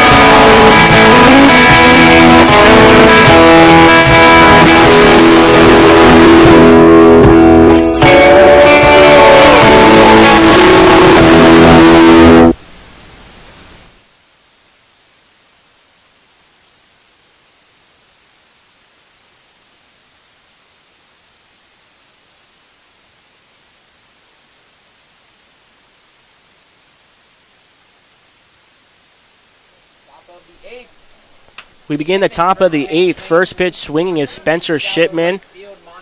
Monda, the center fielder, will make the grab. 1 pitch and 1 out for the new pitcher, who is Carson Bush, who plays ball at Mount Hood Community College, not too far away from here. And he's from Portland, Oregon. The big right-hander, 190 pounds, coming in at 6'2". Loves the 1 pitch, 1 out. Right down the middle for strike 1 against Eisenstadt, who is 1 for 3. He singled back in the first, grounded out in the third, and struck out swinging in the 5th. The 0-1 just a bit outside to even up the count. 1 ball and 1 strike. This is a bit breezy, a little bit cool now as the sun is starting to set and the lights flicker on a beautiful opening night here in Longview, Washington. The 1-1 is lifted into left field. The left fielder, Miller, unable to make the grab. That'll be an error on the left fielder. A nice job from Eisenstadt to get to second base on that. It looked like a routine fly ball, but Eisenstadt not taking anything for granted and getting to second base on that error on Miller. So runner on second. Runner on second, one away for Jace Phelan, who bats from the left side. Lefty on righty matchup. First pitch to him is just outside at the belt. 1-0. So Moquin started this game for Cowlitz. Gave up 3 runs in the second. Vincent came in after that. He pitched the middle innings. And now it's Bush in relief. The 1-0 is the catcher throws it into center field, but the runner Eisenstadt was almost in no man's land, so he got back to second as the ball was going into center field. So no harm there by the wild throw by Talixon. So it's 2-0 to Phelan.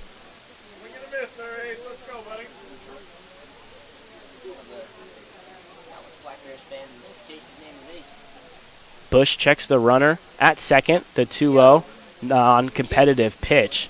That's way outside and an easy take for Phelan. Phelan was not happy his last time up when he struck out looking. He had a few words for the home plate umpire, Jim Courtney, his way to the dugout the last time up. And this time up, he earns a 4-pitch walk. He just keeps the bat right on his shoulder and gets first base. So runners on first and second after a 1-pitch, 1-out to start the inning. Running into some trouble here is Carson Bush. Go-ahead run at second for Yakima Valley. We're all tied up 3-3 ever since the 5th inning. First pitch on the inside corner right at the belt, strike 1. Mike Woodward is 0 for 2. He walked back in the second, lined out in the third, and flew out back in the 6th. He awaits the 0-1 from Bush. Swings and hits it into right field, and it's a fair ball. In comes a run for Yakima Valley, and that's an RBI single from Mike Woodward to give the Yakima Valley Pippins the lead back.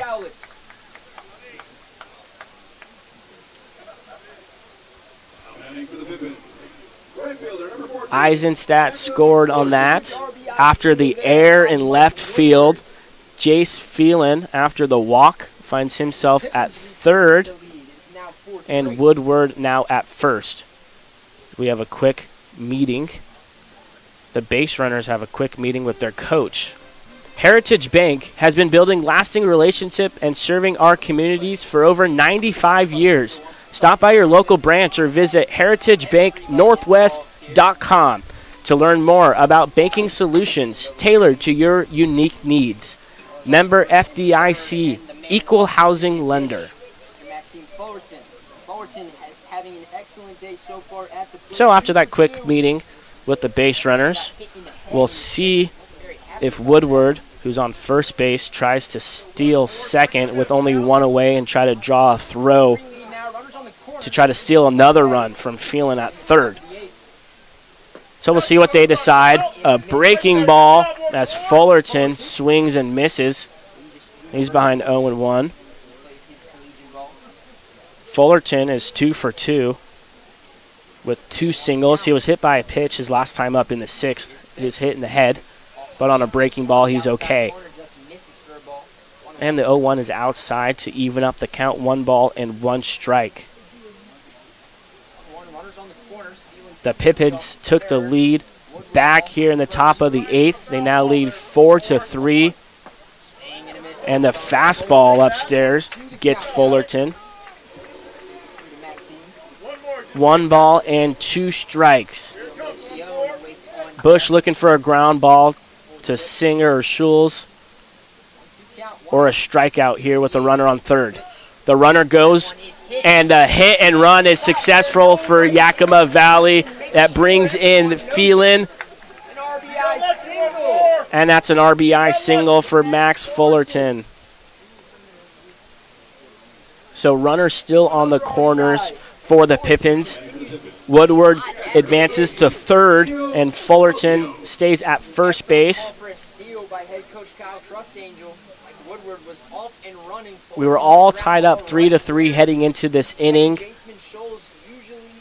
When Bush came in, Bush had a 1 pitch, 1 out to start the inning, but after the error out in left field, that has really hurt Cowlitz this inning. As that ball gets away from the catcher, and Fullerton advances to second base.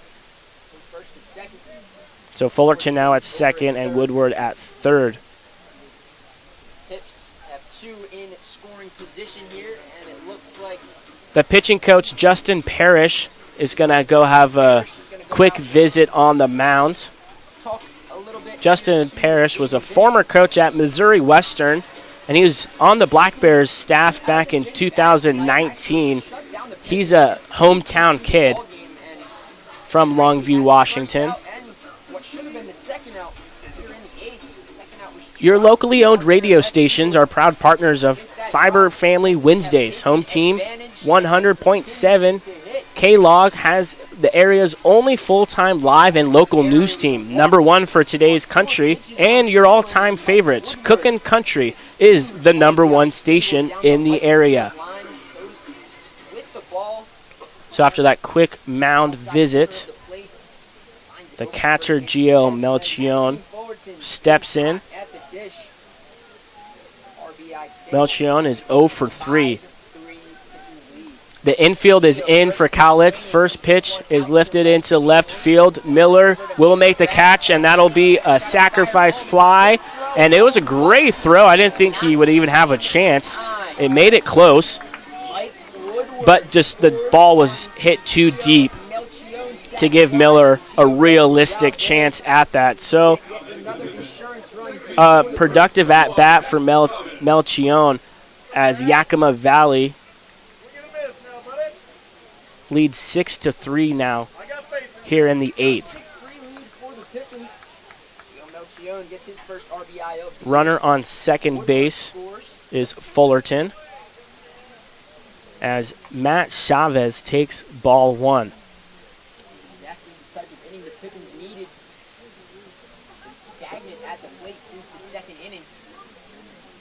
The Bush and the Cowlitz team just rattled by that air in left field. That's what really changed this inning as Chavez grounds out to Singer at short. That will end the inning, but not before Yakima Valley doubles the lead 6-3. We'll be right back to Longview, Washington after this.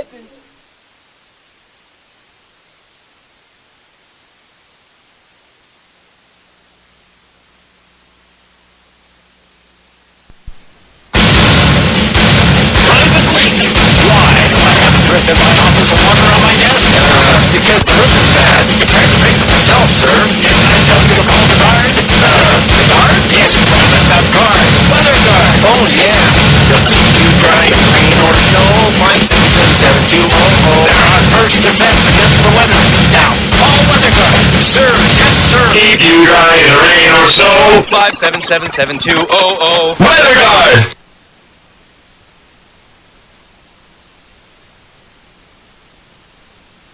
Listen up, baseball fans. Head into Safeway to score on great deals all season long. Safeway has everyone's tailgating favorites, from fried chicken and party subs to fresh cut fruit and veggie trays and tons of easy meal options. Satisfy your whole team for the ultimate game day experience. And you can save a cartload of time with Safeway Drive Up and Go. Just shop online at Safeway.com, head to the store, and we'll bring your groceries right to your car. Safeway, sponsor of the Cowlitz Black Bears.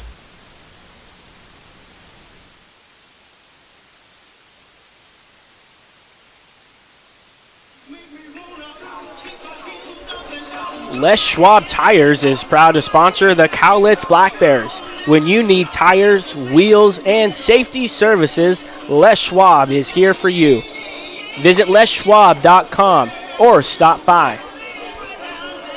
Providing quality physical rehabilitation services to clients throughout Southwest Washington, a proud Black Bears partner with an exceptional combined professional experience. Longview Physical and Sports Therapy. Leading off the bottom of the 8th inning. 5, 6, and 7 hitters due up as Cowlitz is looking for a rally after giving up 3 runs in the top of this inning. 6-3, Yakima Valley leads on opening night. First pitch is taken, strike 1 to Vinny Salvione.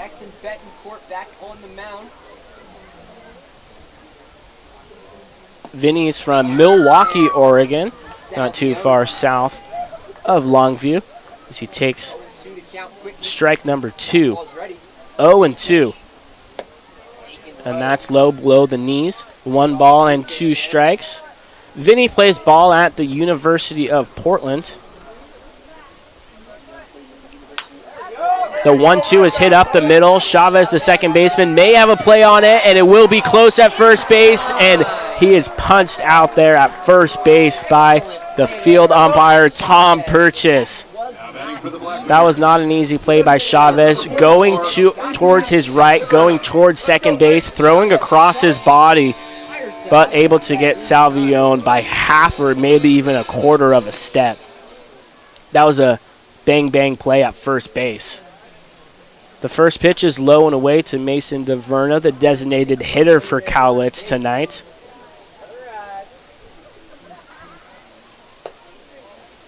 DeVerna now ahead in a hitter's count, 2 balls and no strikes. Mason DeVerna plays ball at Mount Hood Community College, and he's way ahead now, 3 balls and no strikes, as Betancourt looking for the zone here, looking to find the zone again. Nobody on and 1 away, 6-3, and that's a 4-pitch walk. Just what Cowlitz is looking for. Base runners in this situation, down by multiple runs. Any way you can get aboard, they'll take it. So that brings up the 7-hitter, Nick Miller. Nick's 1 for 3 tonight. Nick Miller is the one who had the costly error in left field in the top of this inning that really changed the inning and has evidently changed the game.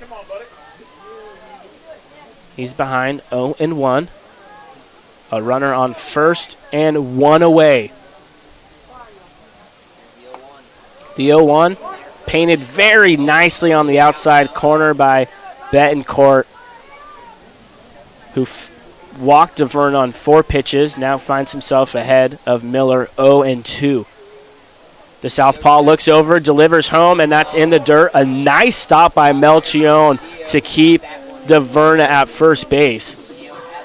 That would have gotten a runner in scoring position for Cowlitz if that got past Melchione at the plate. Nice job there of getting his body in front of it. The 1-2 is battled off by Nick Miller. He'll see another one.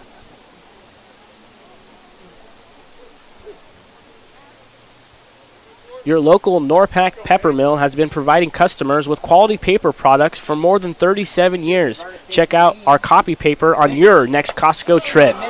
The 1-2 pitch is an upstairs fastball as Miller chases that.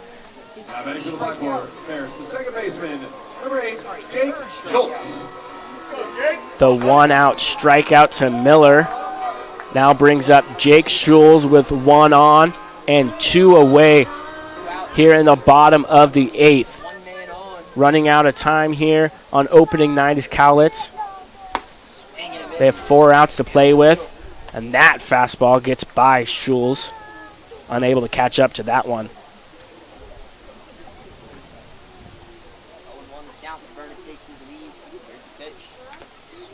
Jake fouls that straight back.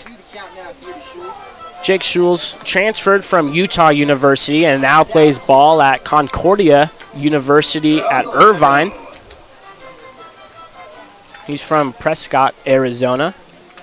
He's a Phoenix Suns and Arizona Cardinals fan.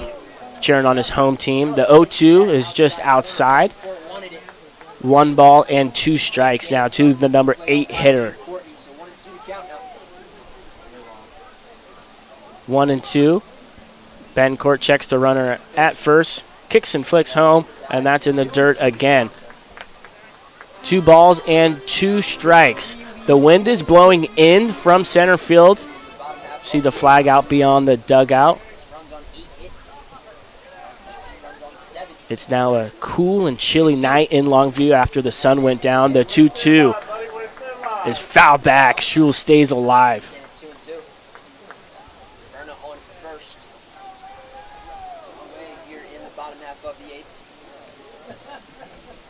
Schulz is a fan of the Suns and the Cardinals, but not the Diamondbacks. He's an Anaheim Angels fan. He's a big Shohei Ohtani fan. The 2-2 is taken upstairs. That'll load the count and give DeVerna a jump start at first base after he was walked on 4 pitches.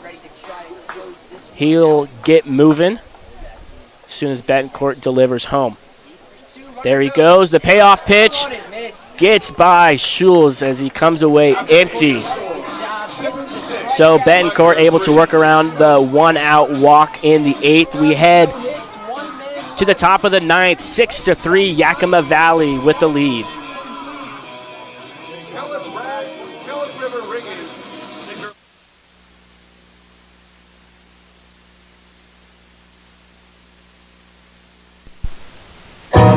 Hi, this is Mike from Yakima.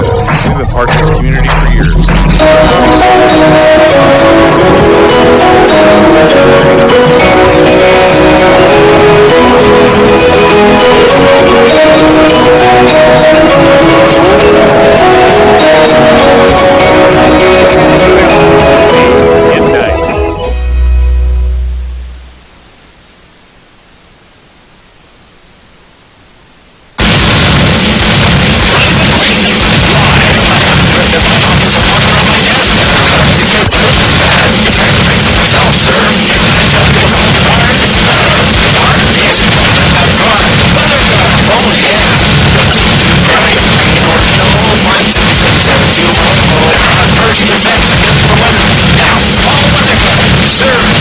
Keep you dry in the rain or snow. 5777200. Weather Guard! We are back in the top of the 9th inning. 6-3, Yakima Valley leads. Carson Bush stays out there for Cowlitz. He's ahead 0-1. The 0-1's lifted into right field. Elliott, the right fielder, moves over towards the foul line, and he makes the grab for the first out of the 9th inning.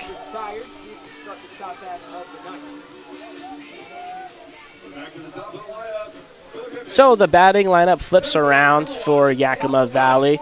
It brings up the center fielder, Hank Dunn, who made an unbelievable play in center field, throwing out Monda, who was trying to tag up from second. He waits the first pitch from Bush, and it's put in play. Hit towards the second baseman, Schulz, who makes the play. So 2 quick outs for Bush here in the top of the 9th. Bush had 1 pitch and 1 out back in the 8th, and then a very costly error by Miller out in left field that really has changed the game. That allowed Yakima Valley to go on to score 3 runs back in the 8th, and that's the difference in this game. 6-3. First pitch is fouled back from Spencer Shipman. Shipman is 0 for 4, 3 flyouts, and a strikeout swinging back in the second. The 0-1 is fouled back once again. We are going through a bunch of balls here tonight on opening day.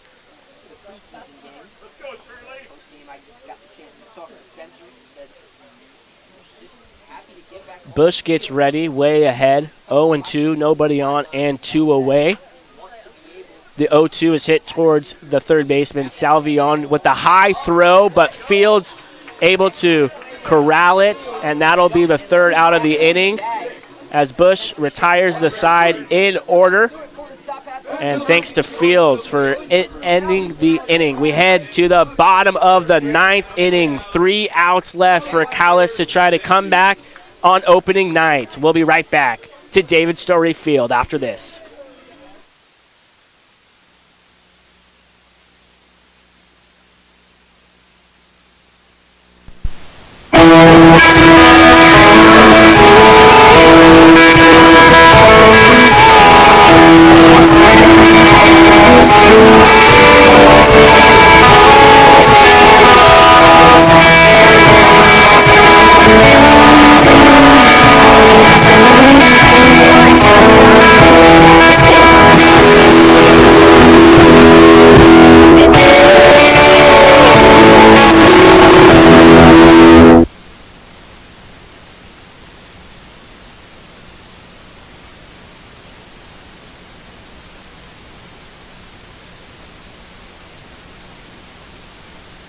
Listen up, baseball fans. Head into Safeway to score on great deals all season long. Safeway has everyone's tailgating favorites, from fried chicken and party subs to fresh cut fruit and veggie trays and tons of easy meal options. Satisfy your whole team for the ultimate game day experience. And you can save a cartload of time with Safeway Drive Up and Go. Just shop online at Safeway.com, head to the store, and we'll bring your groceries right to your car. Safeway, sponsor of the Cowlitz Black Bears.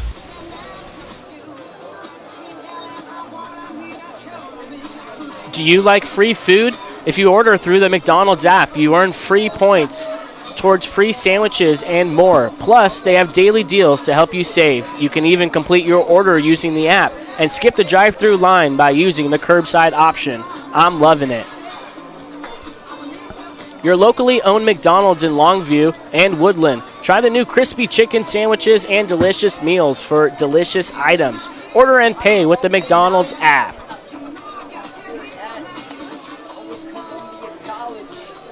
New pitcher for Yakima Valley, Peyton Graham, who's looking for his first save and his first opportunity in game number 1 in this West Coast League. Peyton Graham played ball at Gonzaga University.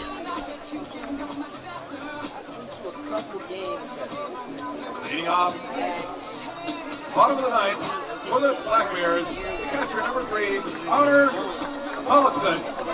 Go, Hunter! Graham will be facing 9-1-2 due up for Cowlitz here in the last of the 9th. Cowlitz with 3 outs to work with. They trail by 3 runs. It was tied 3-3 going into the 8th, and Yakima Valley taking advantage of the air, scored 3 runs, and that's where we stand now. First pitch from Graham is low into the catcher, Connor Talixon.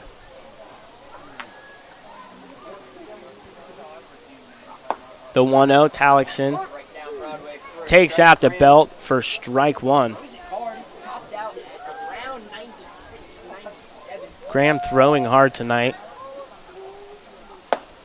Working around 95 miles an hour, as that's just a bit inside for ball number 2.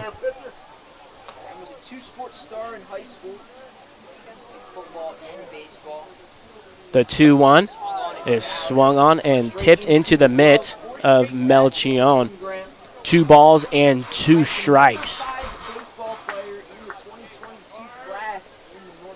Graham working from the windup, throws home. And that'll load the count up.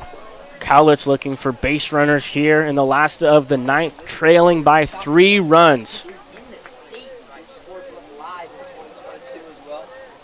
The payoff pitch is just below the knees as Talixon earns a leadoff walk here in the 9th to keep the hope alive for Cowlitz here on opening night. Center fielder, number 7, Carter Honda. We hope you can join us at the ballpark for games 2 and or game 3 of this series. We have great promotions this weekend and all season long. Come on out to the ballpark and enjoy a great time as Carter Monda takes strike 1. Top of the order now for Cowlitz here in the bottom of the 9th. The wind howling in from center. The flag whipping out there in left center above the scoreboard. And the fastball misses. 1 ball and 1 strike. Tomorrow's promotion is a rally towel giveaway. Get to the park early. The gates open at 6:05, and the first 150 fans will receive the rally towel. The 1-1 fouled straight back into the netting by Monda. Monda has reached 3 times, even though he is 1 for 3. He reached on the air in the first and was hit by a pitch in the 5th, and then singled in the 7th. The 1-2 is way outside and low to even up the count. 2 balls and 2 strikes to the leadoff man, center fielder Carter Monda. Graham gets set, takes a long pause, checks the runner, deals home, just below the knees. 3 balls and 2 strikes. As Talixon has a small lead at first base. Still nobody out here in the bottom of the 9th. The 3-2 right down the middle is fouled back and out of play. Mondo wishes he can have that pitch back. That was right down Broadway, but able to get a piece of it as Graham is a hard-throwing right-hander in the mid-90s he's at. The payoff pitch, 3-2, breaking ball is hit into left center field. The center fielder, Dunn, moves to his right and makes the play. 1 away here in the 9th inning after the line drive off the bat of Monda. That brings up the number 2 hitter, Chase Elliott.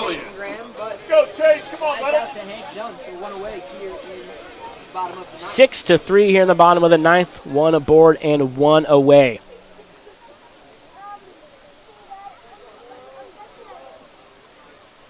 On Sunday, the series finale is at 1:05, and kids get into the ballpark for free. It's going to be a great series against Yakima Valley. That was a little bit outside, but gets the call. 0-1 to Chase Elliott.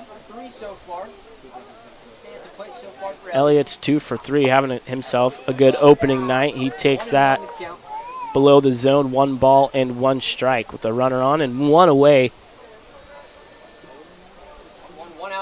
First, pitch from Graham.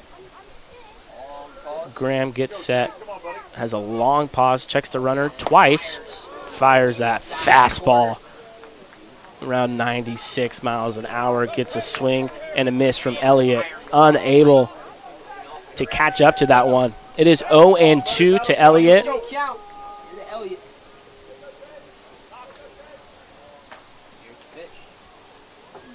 Graham likes to take that long pause every time, and he goes right back to that fastball, and why not if you're getting it past these guys? Now batting for the Black Bears, the shortstop, number 2, A.J. Singer. That fastball just overpowering tonight for the closer for Yakima Valley.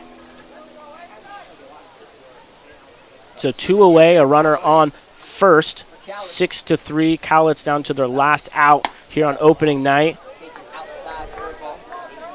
A.J. Singer takes outside for ball 1. Singer had a sacrifice bunt back in the 5th. Somehow was able to lay it down on a high fastball. He laid it down the third baseline and advanced the runners. He did his job very nicely back in the 5th. He takes strike 1. 1 ball and 1 strike.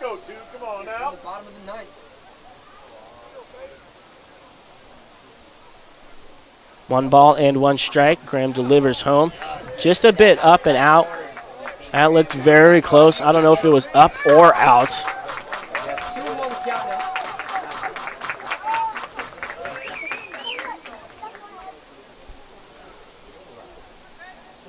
Two balls and 1 strike to the number 3 hitter, Singer, who takes another ball. 3 balls and 1 strike and a hitter's count here. Looking for base runners. The tying run is on deck. And that's represented by the cleanup man, Noah Fields, if it gets to him. Graham delivers the 3-1, and that's right at the bottom of the zone for strike 2. The Black Bears down to their final strike here on opening night. 3 balls and 2 strikes, trailing 6-3 with a runner on first. Peyton Graham gets set, and a nice job by Singer to catch up to that fastball and foul it off into the netting behind the plate. Let's go, 2, come on now. Fantastic crowd on hand for opening night. All cheering on A.J. Singer right now. 3-2. The 3-2 is up and in. And the tying run coming up to the plate after that walk. Singer on first and Talixon on second. Both guys were walked as we have a quick mound visit.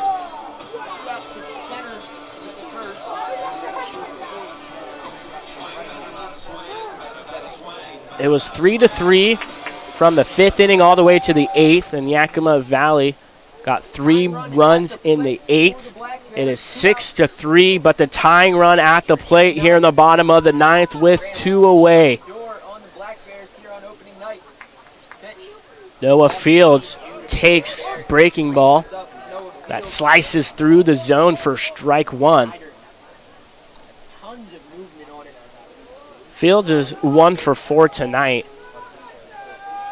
Looking to get on any way he can to extend this game for Cowlitz. The 0-1 is inside in around the hands. 1 ball and 1 strike. If it gets to him, the third baseman, Vinny Salvione, is on deck. He's also 1 for 4 tonight. But right now, all the attention on Noah Fields. The 1-1. And that breaking ball just finds the inside part of the zone for strike 2. Get some ooze from the crowd. 1 ball and 2 strike. Cowlitz down to their last strike once again. Runners on first and second. 2 away. And the 1-2 from Graham. And it hits him. Or is it a foul ball? We'll see. The umpires will talk about it, and he is hit on the hand. The discussion here is, did it hit him on the hand or the bottom of the barrel? And home plate umpire Jim Courtney issues first base to Noah Fields as they are determining that it went off of his hands instead of the barrel of the bat. If it went off the barrel of the bat, it would have been a foul ball. But it hit him on the hands. So the bases loaded. The tying run now on board for Cowlitz. And the winning run on opening night now at the plate, represented by Vinny Salvione. A fantastic game here on opening night. These 2 teams did not disappoint. All 16 teams playing across the West Coast League today.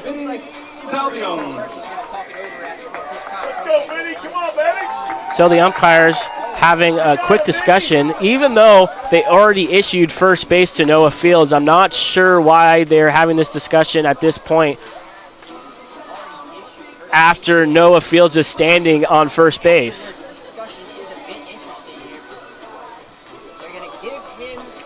So Connor Talixon was walked. He's on third. A.J. Singer also walked. He's on second.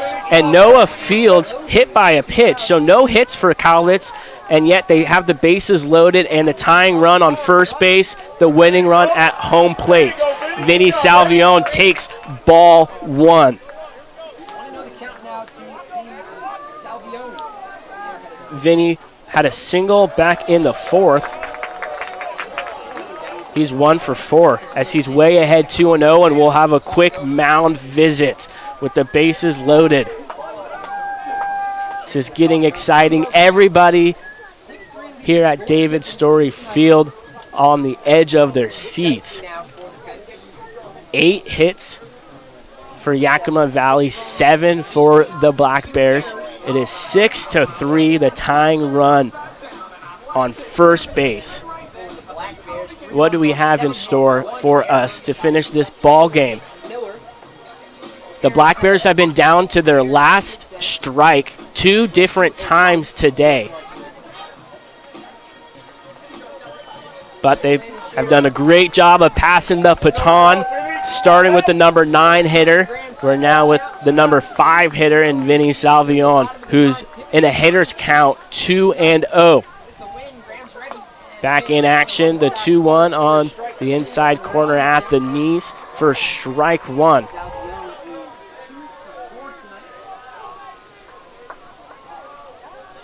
Vinny awaits the 2-1, and that's foul tipped into the glove. Trying to catch up to that fastball. So Cowlitz once again for the 3rd time tonight down to their final strike. 2 balls and 2 strikes. It's a comebacker up the middle. It gets past the pitcher, and Chavez, a second baseman, unable to make a play on it. And the Black Bears will advance station to station and make it a 6-4 ball game here in the bottom of the 9th. The tying run now in scoring position at second base. That'll be an error on Chavez, the second baseman. It was a tough play as Graham tried to field it and it got past him. So Mason DeVerna takes strike 1. The base is full of Black Bears. 6-4 here in the bottom of the 9th. The 0-1 in and on the hands. 1 ball and 1 strike to the designated hitter.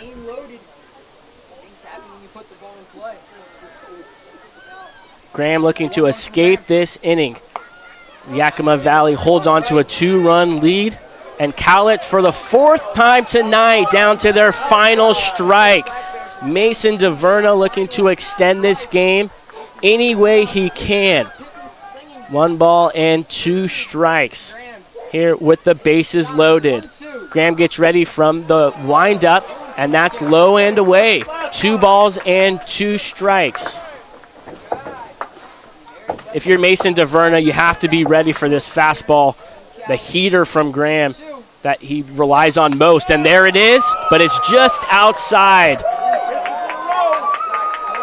Nowhere to put DeVerna with the bases loaded. I expect to see another fastball here. Graham's best pitch, his bread and butter.